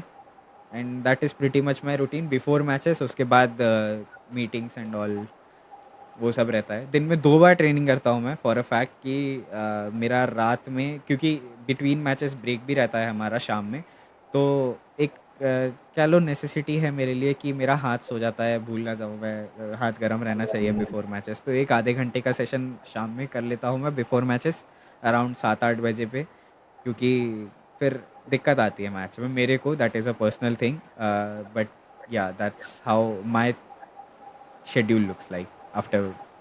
बेसिकली वार्म अप बहुत इंपॉर्टेंट है मैचेस में हाँ। इंडल्ज होने से पहले। यप। ओके। और जो कम्युनिकेशन वाला पार्ट है, हुँ। जहाँ पे एक बंदा स्टार्ट करता है, तो ये बहुत डिफिकल्ट होता है कि वो खुद को उस लेवल पे कम्युनिकेट कर पाएगा जिस लेवल पे तुम लोग करते हो, ठीक है? तो एक प्रो और एक बिगिनर के कम्युनिकेशन में कितना फ़र्क होता है, और वो कैसे अपना कम्युनिकेशन इम्प्रूव करेगा स्टेज 1 से? आई बिलीव हम लोग का जो करंट सिचुएशन चल रहा है उसके हिसाब से आई वोंट से कि हम लोग भी बिल्कुल टॉप नॉच कम्युनिकेशन करते हैं। You always start somewhere. Hmm. तो हम लोग के हिसाब से तो आई बिलीव तुम्हारे टीममेट्स को बस इतना पता हो कि तुम क्या कर रहे हो, दैट मैटर्स अ लॉट। तुम्हारे कम्युनिकेशन में तुम लोग अगर एमो उठा रहे हो, तुम अगर लूट कर रहे हो, तुम्हारा लूट हो गया है नहीं हुआ है, are you going to rotate, क्या तुम गाड़ी से निकलने वाले हो नहीं निकल रहे हो, तुम कंपाउंड पे पुश करोगे कहाँ करोगे, that is the pretty much basic of communicating, कि तुम्हारे टीममेट्स को क्लियर आइडिया है कि तुम क्या करने वाले हो। And then there is the advance things जो आती है कि तुम्हारे टीममेट्स का बैकअप है या नहीं है, उस चीज़ का कॉल आउट होना चाहिए। जैसे you are pushing a compound, तो देयर इज़ अ नेसेसिटी कि तुम्हारे 3 प्लेयर साथ में हो तुम्हारे बिफोर पुशिंग, क्योंकि obviously backup is a very major part, कि तुम अकेले नहीं लड़ रहे हो, तुम्हारे पास एक बैकअप है, तुम्हारे पास एटलीस्ट 1v2 करने के हर फाइट को तुम लोग अगर 1v1 में की जगह 1v2 करोगे तो obviously you will get a better hand. तो वहाँ पर बहुत ज़्यादा इंपॉर्टेंट रहता है कि तुम्हारा बैकअप है या नहीं है, उसके साथ कम्युनिकेट करना। तुम्हारा सेकंड असॉल्टर हो गया या फिर जो भी तुम्हारा सपोर्ट प्लेयर है, उसको अपने साथ लेके चलना है। ये फ्रंट लाइन असॉल्टर के पर्सपेक्टिव से बता रहा हूँ मैं, कि बहुत इंपॉर्टेंट रहता है checking your backups, asking them, उनको एक्टिव रखना है, तुम्हें खुद एक्टिव रहना है, जोन के कॉल आउट्स होने चाहिए तुम्हारे एजल की तरफ से। And obviously team basic call outs की, यहाँ पर स्मोक कर दो, यहाँ से बंदे निकलने वाले हैं, या फिर यहाँ पर से हमें निकलना है, यहाँ पर स्मोक कॉल करनी है, एंड वो सब चीज़ें रहती हैं। तो ये सारा एक काइंड ऑफ कह लो कि तुम्हारा बाय एक्सपीरियंस आएगा ये चीज़, कि तुम्हें कैसे कब क्या चीज़ करनी है, तुम्हारे आईजीएल का कब कॉल आउट आना चाहिए कब नहीं आना चाहिए। और इवेंचुअली पूरे मैच में तुम्हारा मुंह बंद होना तो कभी पॉसिबल ही नहीं है, क्योंकि obviously there is always something happening in the match. तो तुम्हारा मुंह चलते ही रहेगा। तो मेरे हिसाब से तो हम लोग की भी अभी काफ़ी सारी चीज़ें हैं जो लैक करते हैं हम लोग, जैसे कि नेक्स्ट जोन रोटेशन पहले से प्री प्लान रखना चाहिए, कहाँ पर जोन खिंच सकता है, वो सब प्री प्लानिंग कहते हैं उसे इन ईजी वर्ड्स। तो वो प्री प्लानिंग हम लोग का भी लैक है, but yeah we are always working on it. And आप लोग भी अगर स्टार्टिंग में, मैंने जैसा बोला कि फर्स्ट इज़ योरसेल्फ, तुम क्या करने वाले हो, तुम्हारे क्या दिमाग में है, वो सब पहले रिले करना चाहिए तुम्हारे टीममेट्स का। फिर 2 चीज़ें सबसे इम्पोर्टेंट है कि तुम बता रहे हो और वो लोग सुन रहे हैं। तो अगर तुम्हारा टीममेट कोई कॉल देता है या फिर तुम कोई कॉल देते हो, आस्क फॉर अ रिप्लाई, क्या उस बंदे ने सुन लिया या नहीं सुना। That is a very exactly. Important thing. Basically नाम लेके खेलना बहुत इंपॉर्टेंट है। जो भी तुम्हारा टीममेट है उसका नाम लेके या खेलना बहुत इंपॉर्टेंट है, टू मेक श्योर कि टू एंड फ्रो कम्युनिकेशन हो रहा है। हाँ। तो नाम सुनने के बाद तो एक सेंस ऑफ अकाउंटेबिलिटी भी आता है कि तूने बोला कि रणवीर ये चीज़ करना है, रणवीर को क्लिक हो रहा है कि मेरा नाम यूज़ किया गया है और मेरे को एक हाँ, टास्क मिला है, तो इससे आई बिलीव कम्युनिकेशन इम्प्रूव होगा और कम्युनिकेशन के साथ साथ कोऑर्डिनेशन भी इम्प्रूव एंड होगा। दैट टू वो टू वे होना चाहिए, रणवीर को रिप्लाई करना पड़ेगा मेरे को, सो दैट हाँ वो भी मेरे को एग्जैक्टली। कंफर्मेशन रहे कि हाँ वो करेगा। क्योंकि तो वो कई भी बार वो मेक दिक्कत आती है कि जैसे मान लो देयर इज़ अ कंपाउंड जिसमें मेरे को नेड करना है एंड मेरे साथ रणवीर है, ठीक है, आई से हाँ रणवीर मेरे को बैकअप दे, बट रणवीर ने कहीं दूर से रोटेशन उसके बाकी के टीममेट्स आते हुए देख लिए, तो मेरे को वो फेवर ना मतलब प्रॉब्लम ना कर जाए कि मेरे हाथ में नीड और मेरा टीममेट का बैकअप ही नहीं है, बिकॉज रणवीर ने मेरी बात नहीं सुनी क्योंकि वो अपना एक इम्पॉर्टेंट पार्ट प्ले कर रहा था। तो वो टू वे कम्युनिकेशन बहुत इंपॉर्टेंट है हम लोग के बीच में, जो हर प्लेयर को करनी चाहिए कंपैरेटिवली। एक कॉल देने के बाद वेट फॉर द रिप्लाई और confirm for the reply for the least. Okay. तो Hydro, what's your go to place when you are stressed out? कि बहुत बार अपने गेम में ऐसा मोमेंट आता है कि भाई बहुत हेक्टिक हो गया आज का दिन, so at the end of the day what's your go to place? क्या मम्मा के साथ जाके बातें करना अच्छा लगता है, भाई के साथ चिल करना, बाहर कहीं जाना? हाँ, मेरा तो आई बिलीव एक ही है, एक सेकंड देना प्लीज। नानी मेरा वो, अच्छा ठीक है बाद में पीता हूँ। सॉरी, वो अभी घर पे नहीं है ठीक है, ना कोई, तो इसकी वजह से नानी आई है। कोई नहीं, स्टार्ट नहीं होता तेरा आंसर वैसे भी, तू कर इजी। सो मेरा go to place I believe बाहर जाना है, ठीक है। I never like to be at a place जहाँ पर मैंने पहले ख़राब खेला है और मैं वहीं रहूँ, क्योंकि देखो अभी के टाइम पे मैंने ऑब्वियसली लैंड क्वालिफाई किया है, मेरे घर वालों को पता है कि ये यहाँ पर जाके खेलता है, ठीक है। उन्होंने अब मेरे को फॉलो करना चालू कर दिया है।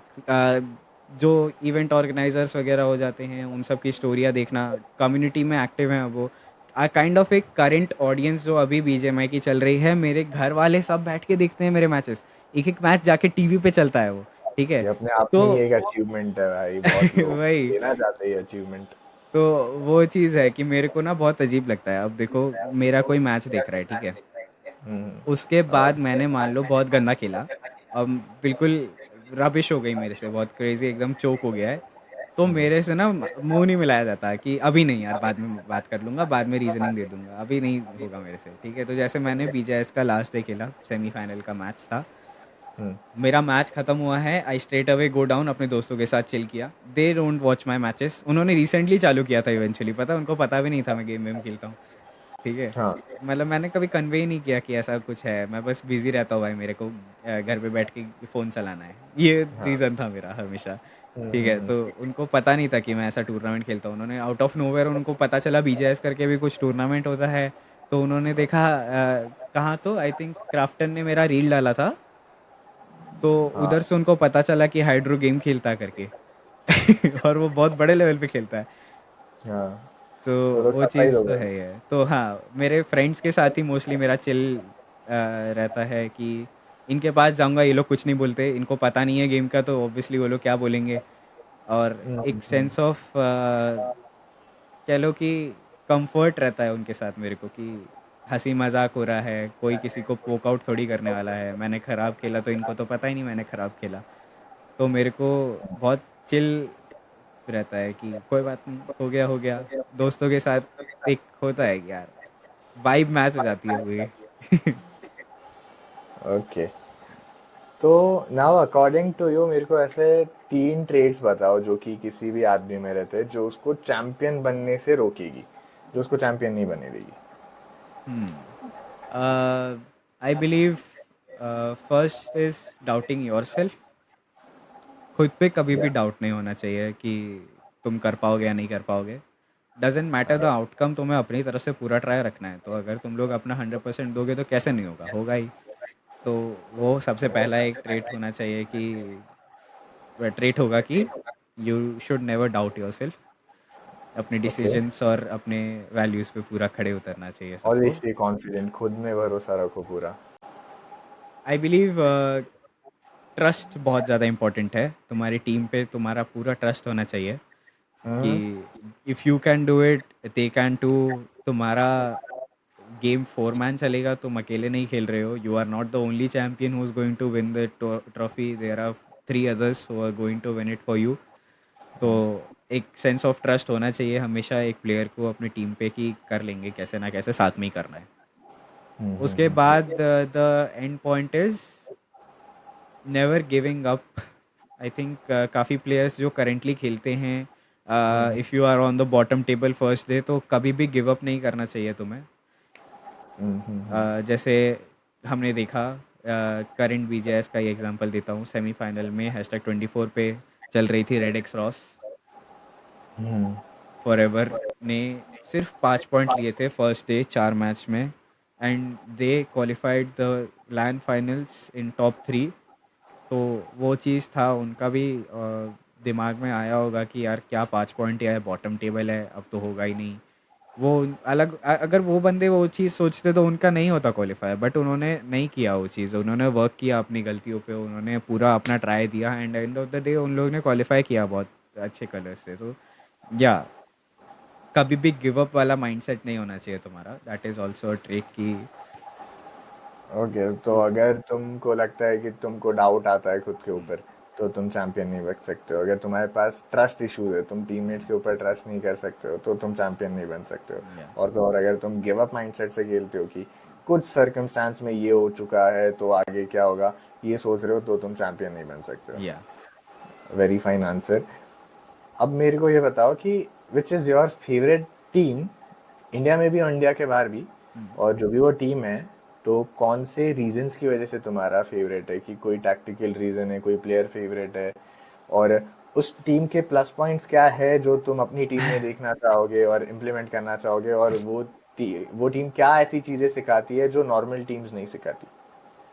करेंटली जो मेरी फेवरेट टीम है that is PNX। I believe बहुत लोग इस चीज़ से एग्री करेंगे कि डेविस्टेटिंग। भाई उस टीम ने जो कॉन्फिडेंस दिखाया है, जो उनको वहाँ उस लेवल पे पहुँचाया है जिसने, वो भाई उनका ये क्या कहते हैं, एक इम्प्रूवमेंट वाला पार्ट बहुत अच्छा है PNX का, फिनिक्स का, कि उन्होंने जब ESL में टॉप 3 लाए थे, केमिनी स्पोर्ट्स के नाम से उन लोगों ने खेला था, उस टाइम पे उनको एक टैग दे दिया गया था कि ये लोग हील बैटल करके क्वालिफाई करते हैं, हील बैटल करके ही जीतते हैं।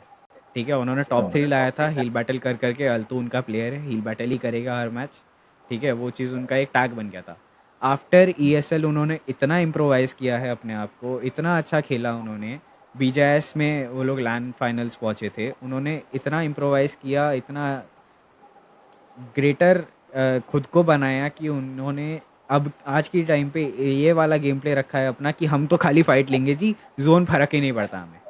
हाँ, और ये बोलना गलत भी नहीं होगा कि वो अभी के लिए इंडिया की मोस्ट अग्रेसिव टीम है, जो हमने 2-3 साल पहले TSM एग्जैक्टली, TT देखी थी। गुंडे ऑफ BGMI बोला जाता है भाई उन्हें, फॉर अ फैक्ट वो गुंडे ही हैं यार। वो लोग किसी से नहीं डरते, सामने कोई आ जाए वो लोग 4 बंदे एक गाड़ी में बैठेंगे, घूमेंगे पूरे रैंगल में, बंदे कहीं मिल रहे हैं उन्हीं से लूटना है।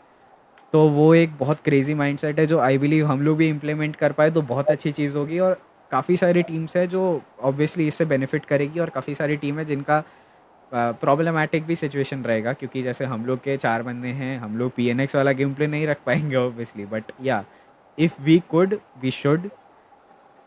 तो I believe that is my favourite team for a fact कि वो लोग निडर होके खेलते हैं। हाँ, क्योंकि ये पॉइंट उनके ऑलमोस्ट फेवर में जाते जाते रहे, वो टॉप हम्म, 8 से बस एक पोजीशन चूक गए। हाँ, तो बेसिकली फीनिक्स, ठीक है, बहुत अग्रेसिव टीम है, या लेकिन बहुत सारी बाकी की भी टीम्स है जो बहुत टैक्टिकली गेम को परसीव करती है, अलग अलग स्ट्रैटेजीज लगाते हैं। कई सारे कोचेस है जो एक टीम में 2 IGLs खिला देंगे कभी कभी, एक अलग गेम स्टाइल के लिए, कुछ अलग गेम स्टाइल के लिए। उसके अकॉर्डिंग तुमको क्या लगता है कि कैसा एक गेम स्टाइल का एक पैटर्न फिक्स रहना ज़रूरी है, कि you should be open to everything, जैसा भी सिचुएशन डिमांड करता है वो करो, या फिर फिनिक्स की तरह अटल रहो भाई, तुमको अग्रेसिव खेलना है तो अग्रेसिव ही खेलना है? I believe sticking to the game plan is one thing, but adaptation as I said बहुत इंपॉर्टेंट चीज़ है। एक गेम में जब तक तुम चीज़ें अडाप्ट नहीं करोगे तब तक काफ़ी ज़्यादा प्रॉब्लम आ सकती है। तुम्हारी टीम का गेम प्ले कैसा है तुम एनालाइज करो, तुम कैसे खेलने वाले हो, वो सब प्लान आउट रहना चाहिए तुम्हारे पास। तो आई बिलीव PNX का game is based on luck, कि तुम्हारे को बंदे मिलेंगे नहीं मिलेंगे, do you have time for the rotation, do you have लूट इन इनफ लूट फॉर द रोटेशन। तो वो चीज़ें पीएनएक्स को काफ़ी बार फैक्टर करती भी हैं, इसीलिए उनके कई बार मैचेस ख़राब भी जाते हैं। But yeah they keep cope up because उनको बंदे मिल जाते हैं मारने के लिए, वो चीज़ है, उनके ड्रॉप फाइट्स है काफ़ी सारे, तो या they have opportunities for that. But for a fact I would से कि अगर कोई टीम टैक्टिकल सिचुएशंस में सोचेगी कि हम लोग को गेम बदल के खेलना चाहिए बिटवीन एन इवेंट, तो that is a very problematic situation, क्योंकि आज की डेट पे अगर मैं कहूँगा सबसे ज़्यादा दिमाग लगा के खेलने वाली टीम वीएक्सटी होगी। VXT उनका अब। गेम एक ही लाइन पे चलता है कि उनका 3 प्लेयर खाली मारेगा और उनका एक आईजीएल वो खाली जोन दिलाएगा। उनका पूरा गेम ही इस बेसिस पे है, ठीक है? तो वो चीज़ है कि उनका वो बहुत बेनिफिशियल पार्ट है अभी के जो मेटा चल रहा है, मेटा कह लो या फिर अ, जो नया ज़ोन का श्रिंकिंग टाइम है, वो सब चीज़ें उनको बहुत बेनिफिट कर रही है। बट फॉर अ फैक्ट कि वो पुराने ज़ोन में भी वही गेम खेल रहे थे और नए ज़ोन में भी वही गेम खेल रहे हैं, उनका कोई डिफरेंस आया ही नहीं, क्योंकि उनको वो चीज़ इतना अच्छे से आता है, उनको वो चीज़ इतना ज़्यादा सेम रिजल्ट आउटकम ला के दे रहा है कि उनको किसी चीज़ में चेंज करने की ज़रूरत ही नहीं पड़ी। बट वहीं पर क्योंकि एस पावर उनकी टीम में आया है, Somraj was always an passive IGL I would से। वो कभी भी बहुत एग्रेसिव नहीं जाता, वो बहुत मॉडरेट या फिर पैसिव गेम खेलता था। बट एस पावर आने के बाद उसको भी थोड़ा चेंज करना पड़ा, उसको भी थोड़ी टैक्टिक्स डिफरेंट करनी पड़ी, सो दैट एस पावर का खुल के गेम आए। वो भी एमवीपी प्लेयर है, उसको मारना बहुत अच्छा लगता है, उसके हर मैच में किल्स होते हैं। बट वो चीज़ है कि उसने भी अडाप्ट किया, तो obviously there is a thing to change, every time there is a room for improvement. बाकी तो adapting is the best thing I would say. और इंटरनेशनल में which is your favourite team? International मैं ज़्यादा देखता नहीं हूँ। हाँ। मैंने लास्ट इंटरनेशनल पीएमजीसी देखा था, आई थिंक पीएमजीसी था ना, हाँ, जिसमें डी प्लस किया जीती थी। दैट वाज द हाँ, लास्ट ऑफिशियल रिप्लेस किया। या इंटरनेशनल देखा था मैंने। एंड मेरे हिसाब से वही मेरी फेवरेट टीम होगी, cause obviously they have von a lot, India में भी जीते थे और वहाँ भी जीते, इंटरनेशनल भी जीत गए। और जब इंडिया के यार खेला था उन्होंने वहाँ पर, तो बहुत इम्प्रेसिव उनका, लाइक परफॉर्मेंस सिंगल रही। इंडिविजुअल प्लेयर ही वो ब्रिलियंस इतना ज़्यादा है कि कोई आइडियलाइज कैसे ना करे उन्हें, वो चीज़ है। तो आई बिलीव। लाइक इस बात पे तो तुम भी अग्री करोगे कि इंडियन टीम्स का गेम स्टाइल और कोरियन या फिर इंटरनेशनल टीम्स का गेम स्टाइल बहुत डिफरेंट है। हाँ, तो वो कौन से एस्पेक्ट्स है जिसके बेसिस पे हम लोग डिसाइड करते हैं कि इनका गेम स्टाइल अपने से बेटर है या फिर हमारा इनसे अलग है? तो क्या फ़र्क पड़ जाता है हम दोनों के गेम स्टाइल्स में, इंटरनेशनल और इंडिया में? आई बिलीव इंटरनेशनल टीम्स ना बहुत ज़्यादा फ्यूचर सोफिस्टिकेटेड गेम खेलती हैं। वो प्रिडिक्शंस पे ज़्यादा नहीं जाते हैं, वो लोग करंट बेसिस पे ज़्यादा सोचते हैं। Like next, like if you are in a match, India में जो कंपैरेटिवली टीम्स खेलती हैं, they play on the current situation कि अभी ये चीज़ होगी, इसके बाद हम लोग को ये करना है और उसके बाद हम लोग को वो करना है। और वहीं पर कोरियन टीम्स का जो डिफरेंस आता है वो है जोन पकड़ने में, कि वो लोग मैप पे 4 सर्कल बनाएंगे अलग अलग अलग पोजीशंस पे, कि यहाँ जोन आएगा तो ये करेंगे, वहाँ जोन आएगा वो करेंगे, यहाँ जोन आएगा ये करेंगे, वहाँ जोन आएगा यहाँ करेंगे। अब ये चीज़ उनको बेनिफिट इस चीज़ के लिए करती है, cause they always have a plan, pre planning, जो मैंने पहले भी बोली थी, जो हमें भी करनी है। तो अब obviously if you have a clear mindset कि हम लोग को यहाँ जाके ये चीज़ करनी है, तुम्हारे प्लेयर्स को पता है तुम्हें वहाँ जाके वो करना है। जैसे तुमने एक एज पे मार्क किया कि ये वाली पोजीशन अगर यहाँ जोन जाता है तो यहाँ जाके लड़ाई करेंगे, ठीक है? तो वहाँ पर जाके तुम्हें पता है पहले से ही कि जाके बस गाड़ी घुमानी है, बंदे मारेंगे अपन। तो इंडिया में वो चीज़ का अडेप्टेशन अभी के टाइम पे मेरे हिसाब से नहीं आया है, कि बंदे जोन का वेट करते हैं, जोन कटता है उसके हिसाब से गेम प्लान बनाते हैं। जो चीज़ कोरियंस ने कह लो कि ब्रेक डाउन कर रखी है पूरी, कि कहीं भी जोन जाएगा हमें पता है कहाँ जा सकता है, तो they always have a plan for it. ये काफ़ी अच्छा पॉइंट है, काफ़ी अच्छा आइडिया है कि जोन बनने से पहले सोच लेना है कि अलग अलग डायरेक्शन में अगर जा रहा है, मेनली तो 4 ही डायरेक्शन में जाएगा, हाँ, क्योंकि आएगा तो अपने पे आएगा, जाएगा तो एग्जैक्टली, सेंटर, इसी यही बहुत नॉर्थ, बेनिफिशियल है ईस्ट, फिर वेस्ट। रूट के लिए तुम्हारे। हाँ, तो 4 तुम्हारे पास ऑप्शंस चाहिए जहाँ से हमको एंट्री लेनी है, और जोन बनते ही फिर तुम्हारे दिमाग में वो प्लान ऑटोमेटिकली आ जाता है क्योंकि you have discussed it prior. तो हाँ, ये एक बहुत अच्छा पॉइंट है जो इंडियन टीम्स भी ला सकती है अपने गेम प्ले में, आई थिंक। लेकिन ये चीज़ें सिखाने के लिए कोई है नहीं, और सीखने के लिए फिर उनका गेम प्ले ऑब्जर्व करना पड़ता है। हाँ, मेनली तो पीओवीज देखने पड़ते हैं। चाइनीज़ पीओवीज बहुत ज़्यादा हेल्पफुल हो सकते हैं, लेकिन चाइनीज़ पीओवीज अवेलेबल नहीं है, हाँ, उनके पास यूट्यूब वगैरह है नहीं। और काफ़ी अलग अलग प्लेयर्स भी है इंटरनेशनल में जो कि पीओवीज डालते हैं जिनसे हमको सीखने मिल सकता है, जैसे कूप्स हो गया, फेडरल। कई बार इनकी लैंग्वेज समझ में नहीं आती है, या बट समझ आते हैं इंटेंशंस क्या है और एक्शंस क्या है। वही है मतलब मैंने भी आई बिलीव मैंने जो पहला इंटरनेशनल फेवरेट प्लेयर बनाया था अपना कह लो, दैट वाज कूप्स। ठीक है, मेरे को उसका निग्मा गैलेक्सी वाला गेम प्ले इतना क्रेजी लगता था ना, लाइक वो क्या खेलता था भाई बंदा। उनके गेम में कुछ बहुत स्पेशल नहीं है, ठीक है। उनको बंदे दिखते हैं वो पीछा करके नहीं मारते हैं, ठीक है। वो पीएनएक्स जैसा कुछ नहीं है उनका, हाँ, वो खाली एक जगह पकड़ेंगे और उसके बाद इतना सॉर्टेड। सटली उनका स्प्रे ही लग जाता है। ऐसा कह लो कि उन्होंने इतना प्रैक्टिस कर रखा है, उनको पता है कि यहाँ से ये चीज़ होने वाली है, तो वो पहले से एम खोल के बैठते हैं। अब मैंने एक कूप्स का ही गेम प्ले देखा था, दैट वाज इरांगल का पीओवी। उसमें एक रिज के नीचे से रोटेशन आने वाली है, ये एक टीम का मतलब टीममेट का कॉल है, और कूप्स ने एक लाइक मान लो कि you know hall of fame के बगल में एक डिप है जो बहुत जनरली बंदे खेलते हैं, जिसके जस्ट ऊपर एक शैक है और गराज है, ठीक है, हाँ। शेल्टर साइड पे। तो वहाँ पर कूप्स की टीम लिक्विड कंपाउंड पे बैठी थी, एंड वो लोग ऑलरेडी डिप के बाहर एडीएस लेके बैठे थे कि यहाँ से बंदे निकलने वाले हैं। और चार बंदे चार को मारते हैं, चारों को पता है किस बंदे को मारना है, और चारों बंदे गाड़ी से उतारते हैं अलग अलग अलग, लाइक चारों को एक एक किल आता है, तो उनको पता है किसको टारगेट करना है पहले से और कहाँ से वो निकलने वाले हैं। वो लेवल ऑफ माइंडसेट मेरे को समझ नहीं आया कि कैसे कर लिया इन्होंने अचीव। ये काइंड ऑफ टेलीकिनेसिस हो गया होगा भाई कि एग्जैक्टली राइट, मतलब एक बंदा। पॉसिबिलिटी ही नहीं लग रही मेरे को तो कि वो लोग ऐसे कर सकते हैं, बट उन्होंने किया भाई। मैं तो बहुत अचंभित हो गया था वो देख के। और अच्छी बात क्या है पता है, ये लोग है ना, they make it look very easy, जबकि होता नहीं है। हाँ एग्जैक्टली। हम लोग देखते हैं अरे यार कितना इजी है, ये लोग तो आराम से कम्युनिकेट कर रहे हैं भाई, बंदे देख रहे हैं, लोग डिसीजन ले रहे हैं कि जाना है नहीं जाना है, फाइट लेनी है नहीं लेनी है, हम्म। कैसे मारना है। सिंपल वर्ड्स में हो रहा है, सिंपल टर्म्स में हो रहा है। हम लोग को हाँ लगता है कितना इजी है। ऑन द अदर हैंड हम लोग खुद जब उस सिचुएशन में होते हैं, we can not process our thoughts कि भाई क्या हो रहा है, बैक टू बैक गाड़ी आ रही है, अलग अलग सारी जगह ऑक्यूपाइड है, व्हाट टू डू। हाँ। वो लोग इतना स्ट्रेस आउट नहीं करते उस भाई चीज को। फॉर अ फैक्ट हम लोग का जो मैंने तुम्हें बताया अभी कम्युनिकेशन वाला, टू वे कम्युनिकेशन होना चाहिए, नाम लेके कॉल आउट देना, वो सब ये सब या इंडिया में बहुत ज़्यादा इम्पोर्टेंट है, क्योंकि obviously we don't have that kind of कह लो सिनर्जी काइंड सिनर्जी या synergy.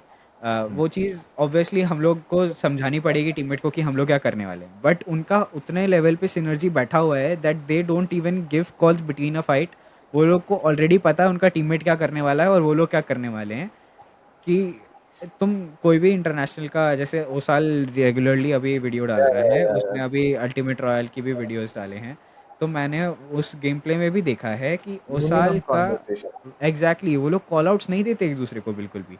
The only call outs is घुमा रहा हूँ, चढ़ा रहा हूँ, इस बंदे को लेना बंदा है। वहाँ है, यहाँ हाँ है। वही, ये टीम मारते हैं, बस इससे ज़्यादा कोई कॉल नहीं है। उन्होंने एक बार डिसाइड कर लिया कि यहाँ पर ये टीम है, इनको मारना है।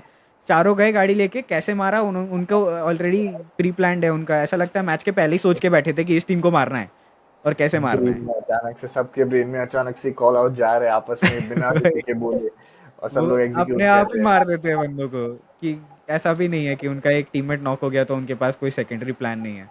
उनको सब और पता है पहले से, इसकी बिना वजह से कॉल क्या किए। होता है ना, फ्रीडम ऑफ गेम प्ले होता है हर इंडिविजुअल के पास।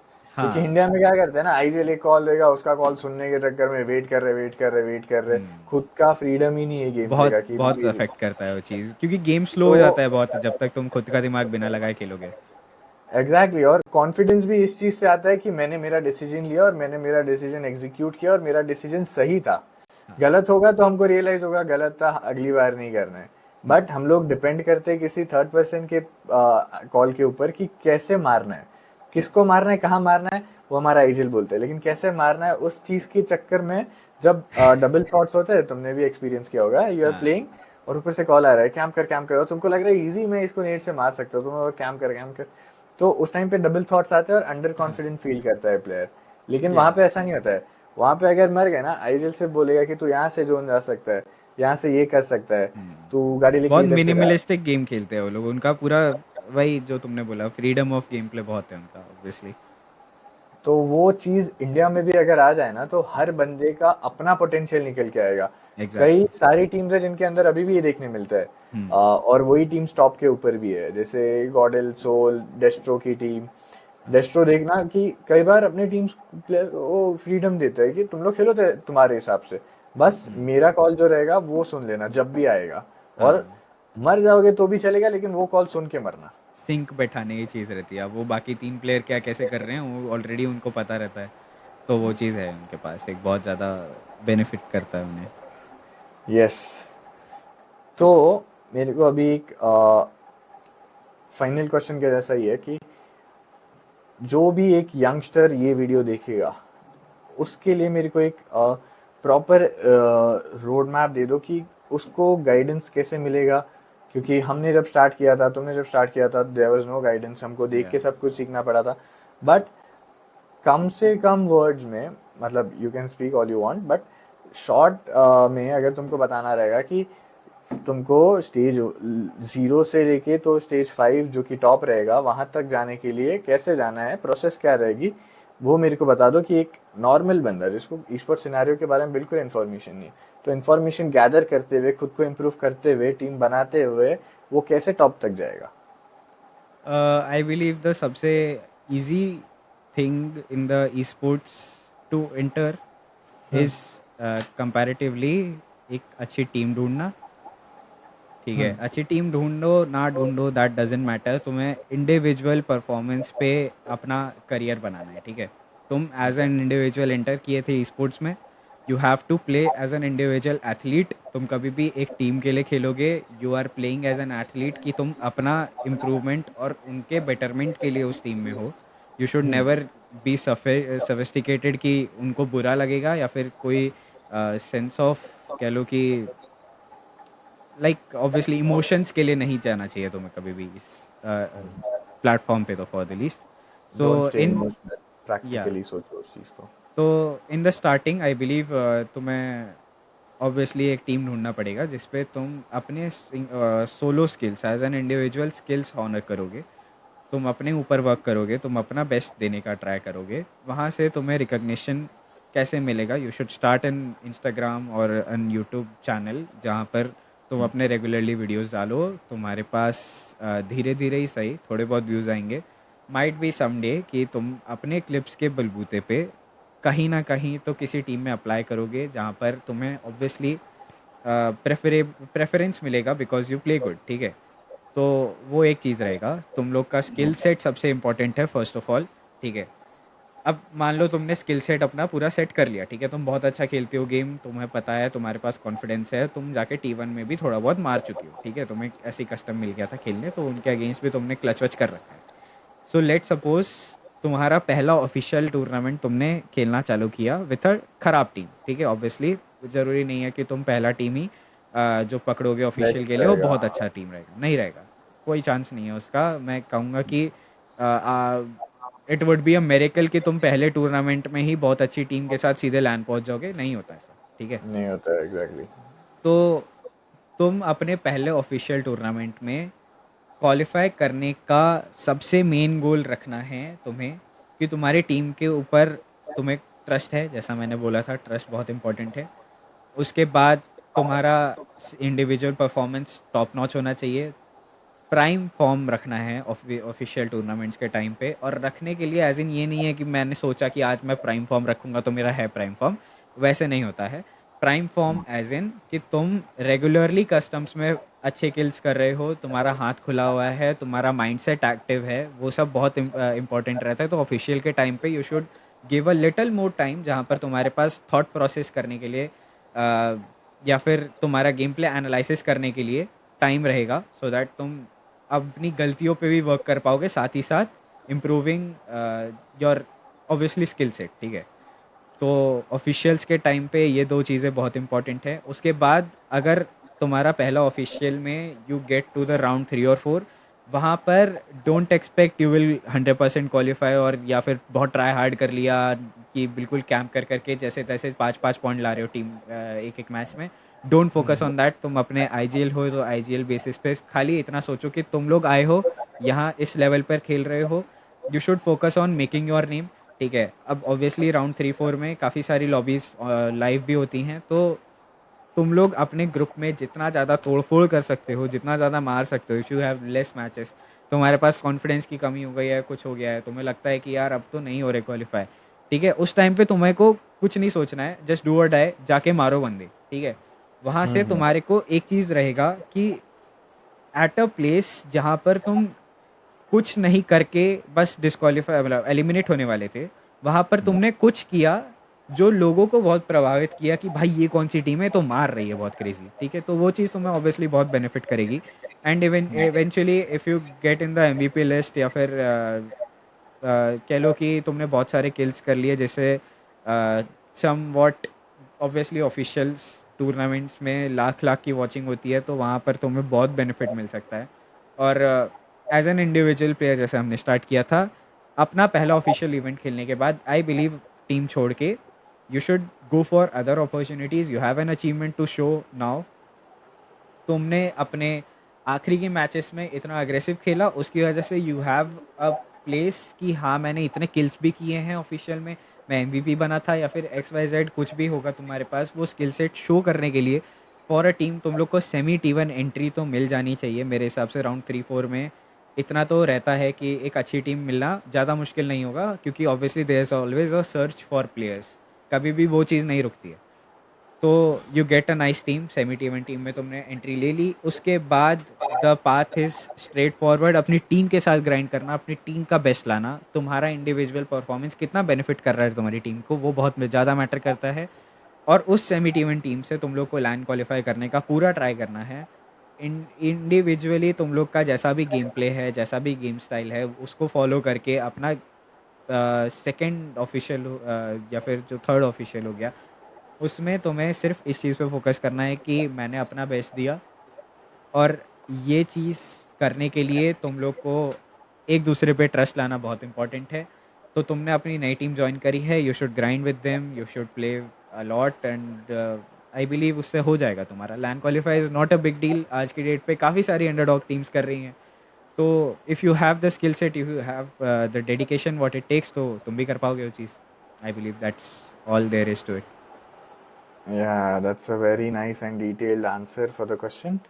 और लोग ये भी जानना चाहेंगे कि since you've qualified for BMPS, तो सैलरी कितना होता है? मनी साइड मैं कहूँ तो अभी के टाइम पे बीजेएमआई का हाँ, सेक्टर इस थोड़ा वक्त। सा डामाडोल है। आई सजेस्ट कि ओके। अभी के लिए थोड़ा प्राइज मनी पे ज़्यादा फोकस करना चाहिए सैलरीज के ऊपर। हम लोग की भी सैलरी बहुत कम है। जितना हमने सोचा था कि लैन खेलने के बाद तो ये 50,000 लाख रुपए मिलेंगे, बहुत अमीर हो जाएंगे, बिल्कुल लाइफ सेट हो जाएगी, कुछ नहीं होता ऐसा। ठीक है, हम लोग भी बहुत अभी स्ट्रगल कर रहे हैं। हम लोग को जो टूर्नामेंट जीतते हैं that is our major price earning source. Aspect, earning उसी से होता है हमारा यहाँ। तो ओके। सोर्स तुम्हारा सैलरी पे फोकस नहीं होना चाहिए। इफ़ यू थिंक कि तुम्हारा इंडिविजुअली तुम बहुत अच्छा खेलते हो या फिर ऐसा कुछ है, तो if you get in an org, luckily you find an org, या फिर कोई अच्छा स्पॉन्सर होता है, तो you should always go for the equipments. तुम्हारे पास बेस्ट इक्विपमेंट्स होने चाहिए। अगर तुम्हारे को सैलरी देखो कई बार होता है, कई सारी फैमिलीज़ में होता है, you have to prove them कि यार मेरे को ये करना है, तो मेरे को सपोर्ट करो या कुछ। तो आई बिलीव उस चीज़ के लिए तुम्हारे को सैलरी से बेटर इक्विपमेंट्स दिखाओ उन्हें।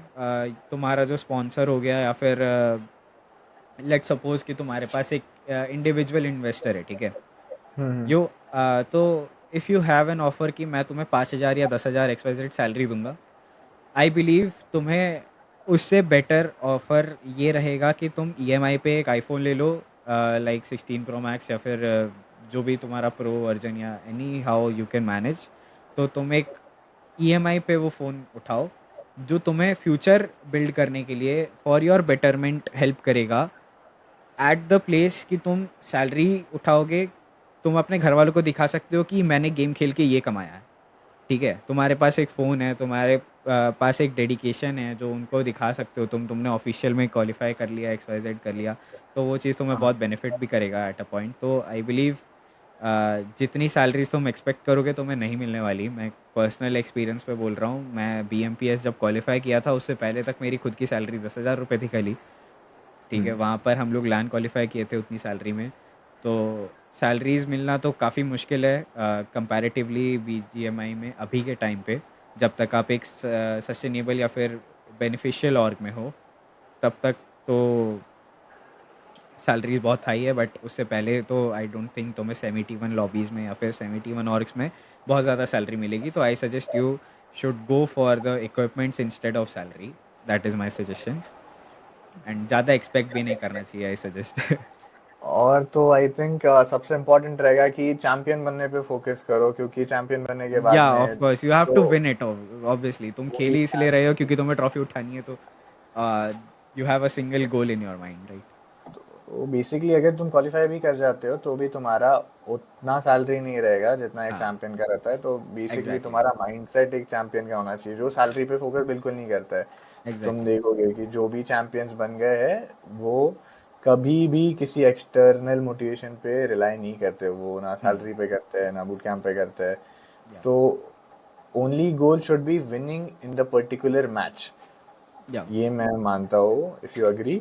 तो ऐसे एक्यूमुलेट किया जाता है कि मैच, ये मैच जीतते फिर अगला मैच जीतते, ऐसा हाँ, लिव इन द मोमेंट जो है वो किसी भी sports player, e sports player के लिए बहुत इंपॉर्टेंट रहता है।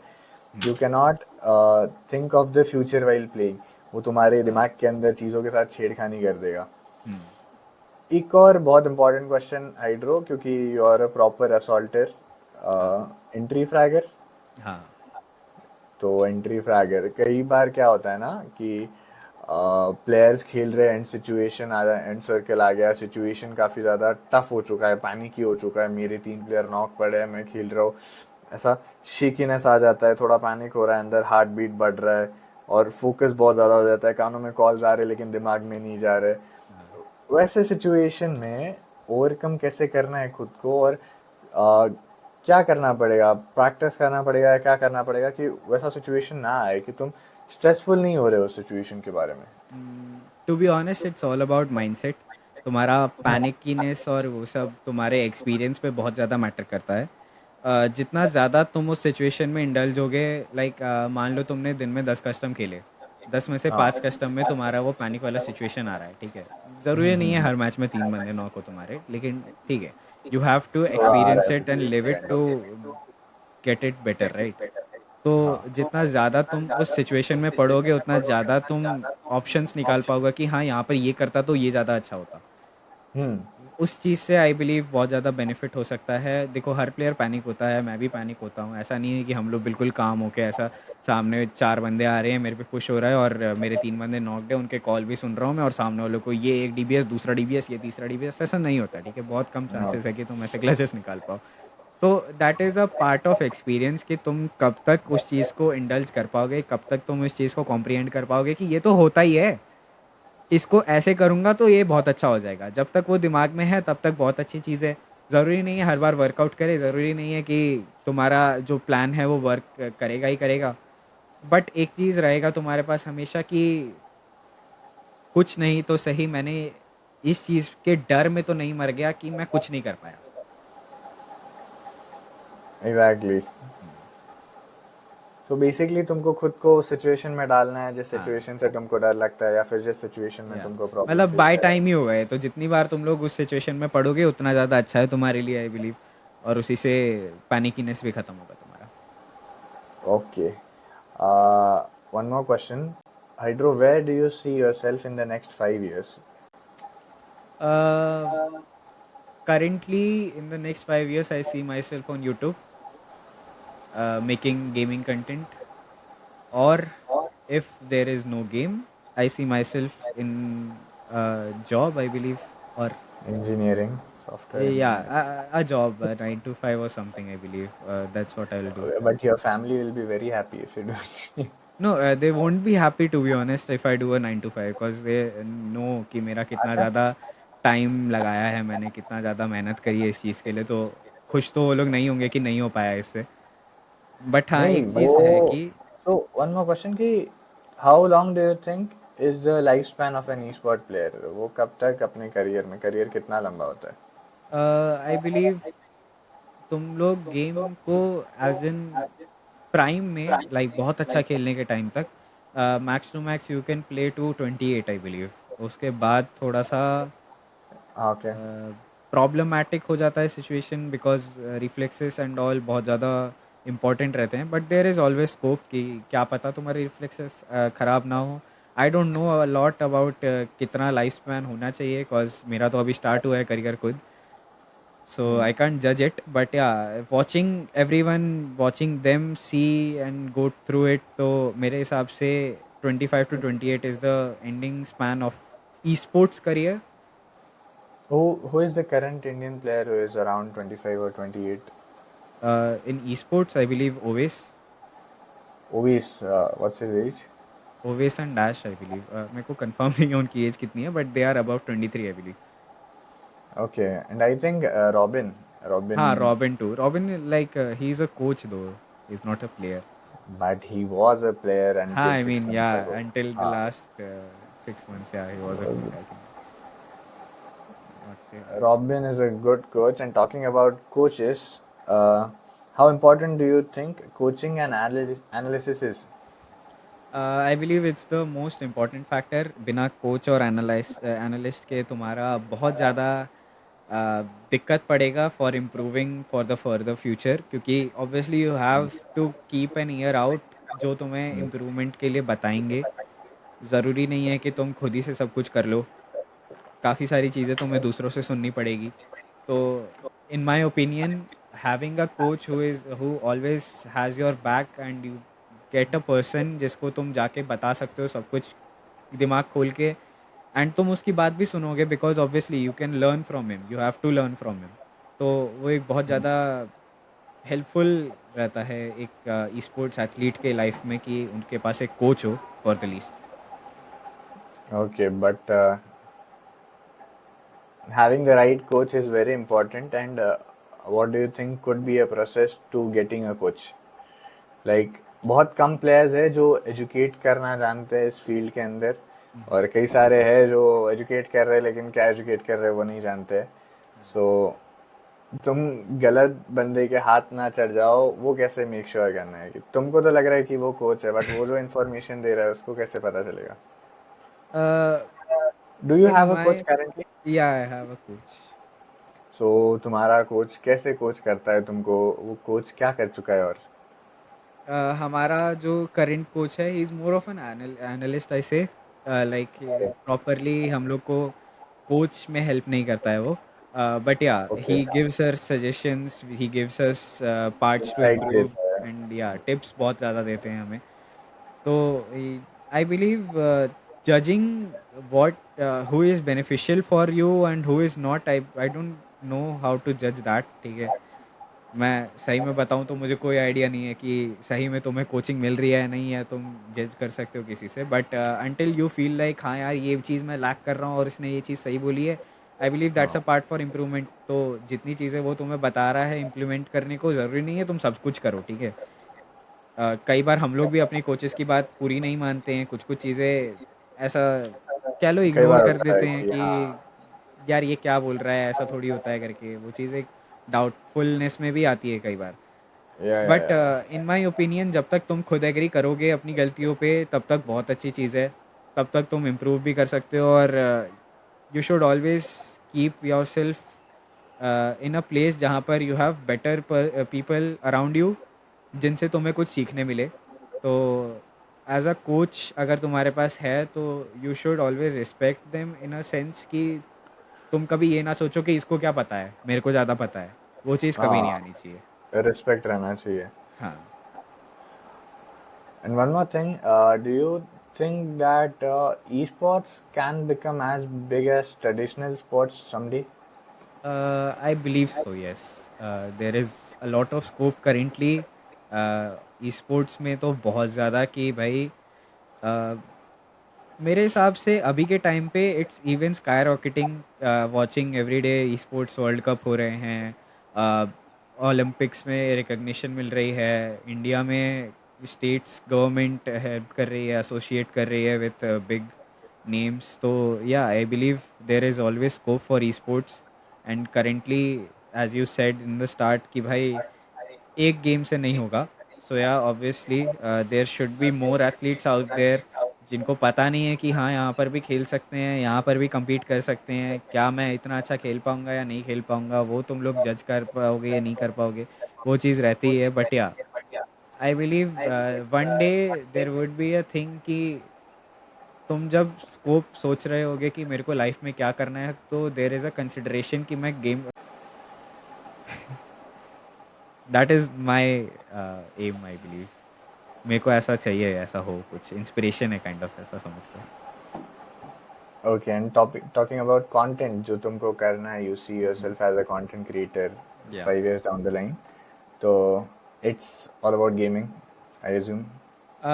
मेरा कंटेंट क्रिएशन में कुछ ऐसा है, देखो हाइड्रो तो obviously is a proper esports athlete, he is very focused on कैसे गेम में और अच्छा करना है। But as an Arush Sharma ऐसे बहुत ही फन टाइप बंदा है जो बहुत हंसा सकता है लोगों को, तो उस वे में मैं खुद को देखता हूँ कि अगर मैं Entertainer. कंटेंट क्रिएशन में भी जाऊँगा तो I can play a lot of roles, या एंटरटेनमेंट में I can do a lot of things. तो I don't see myself कि यूट्यूब में मैं यही चीज़ कर रहा हूँ या फिर ऐसा मेरा कंटेंट रहेगा, आई don't no. 5 years down the line I don't haven't thought of that. But या कंपैरेटिवली इफ़ यू सी कि आज की डेट पे एस में जितने लोग हैं वो लोग क्या कर रहे हैं, तो वैसा कुछ तो मैं भी कर सकता हूँ। Okay. One final question and then we'll wind this up कि जब लैन का स्टेज पे तुम लोग चढ़े थे हाँ, और सामने ऑडियंस था, तब क्या चल रहा था? एज सून एज देखो उधर स्टेज के पीछे तक जब तक हम लोग थे, हम लोग को ऑडियंस देखने नहीं मिल रही थी ऑब्वियसली, क्योंकि हम लोग को बैक स्टेज से विजिबल नहीं था कि कौन लोग हैं कौन नहीं है वहाँ पर आगे। तो जैसे ही लाइट्स, एक्चुअली जब स्टेज के एंट्रेंस पे थे ना हम लोग, वहाँ पर लाइट्स बहुत ज़्यादा थी, तो यू कुडंट सी जब तुम ऊपर आ रहे हो कि आगे क्या है, क्योंकि तुम्हारे फेस पे इतनी ब्राइट लाइट्स हैं कि तुम्हें दिख ही नहीं रहा आगे है क्या। और ऑडियंस ऑडियंस डार्क साइड है बहुत पूरा. डार्क है पूरा, हाँ। तुम्हें चेहरा नहीं दिख रहा है इंडिविजुअली किसी का भी। वो चीज़ था। तो हम लोग जैसे ही स्टेज पर पहुंचे थे, ट्रॉफी हमारे बगल में थी and we had to pose something. उस टाइम पे I saw the people, I saw them shouting and all, भाई क्रेजी फीलिंग थी बहुत ज़्यादा। एंड बाय गॉड की कसम, जितनी टाइम मैं वो चीज़ रिलीव करूँगा, I believe it would be my favourite memory, watching them see कि दे नो मैं कौन हूँ। नाइस. वो एक सपना रहता है यार कि you are playing and people are chanting your name, पीछे से एग्जैक्टली, आवाज आ रही है इट इज़ एन स्टैंड्स में से. Outstanding feeling to feeling. Live जो मैंने देखा है सिर्फ जॉनथन और मॉडल और स्काउट अब तक बहुत अच्छे से जी पाया ये फीलिंग. क्योंकि स्टेडियम्स में हेडफोन में से आवाज आ रहा है, model model I scout. I I have lived that feeling myself. So हाँ. I saw people shouting, uh, Johnny के नारे लग रहे हैं। और ऑल्दो वहाँ पर लाइक कोची लैंड में थोड़ा ऑडियंस का कमी था, बिकॉज केरला में देर वाजंट, क्योंकि मेन सिटी में नहीं था हमारा लैंड। जो स्टेडियम था वो थोड़ा सा सिटी से क्राउडेड बाहर नहीं था, था। आउटस्कर्ट्स. हाँ, आउटस्कर्ट्स पे था उसकी वजह से। बट या जितने भी लोग थे भाई, डेड एस, वो जॉनी का नाम सुनते हुए, वो सिम्प ने क्लच मारा था, वो जो चिल्लम चिल्ली हो रही थी पूरे मैच में, we could hear it through our noise cancelling cups जो वो लोग देते हैं। तो बहुत क्रेजी फीलिंग है भाई वो। लाइक लोगों की इतनी ज़ोर से आवाज़ सुनना ही एक गूज बम मूवमेंट होता है, और उसमें तुम्हारा नाम हो, आउट, माइंड ब्लोइंग चीज़ है वो तो फिर। वी लूज इट भाई, खुश हो जाएंगे एकदम. वही तो। ठीक है, आई होप भाई you get what you wish for and all the best for your esports journey. Thank you. I wish we could talk any longer but will do this again. फिर से बात करेंगे, एक और कॉन्वर्सेशन करेंगे जब भी टाइम मिले. For sure. Apart from this podcast हम लोग फिर भी बातें करेंगे. और thank you so much for joining. और thank you so much for all the crucial knowledge जो भी तुमने शेयर किया है. A ऑलवेज lot of भाई. it, a lot of it बहुत कुछ हेल्पफुल रहने वाला है बहुत सारे बंदों के लिए. तो I thank you hope so so much बहुत उसके लोगों लिए. के पास पहुंचे भी ये podcast. And a lot of people see how the struggle is and how you have to live it. जितनी चीज़ें मैंने यहाँ पर बताई है obviously not a lot of people, actually किसी को भी नहीं पता होगा इतना कुछ मेरे बारे में, गेम के या बारे में या फिर ई स्पोर्ट्स में कैसे क्या होता है. तो there is a lot of learning from this. I hope a lot of exactly. people reach out to this. So thank you so much for joining, and we'll see you again. Thank you.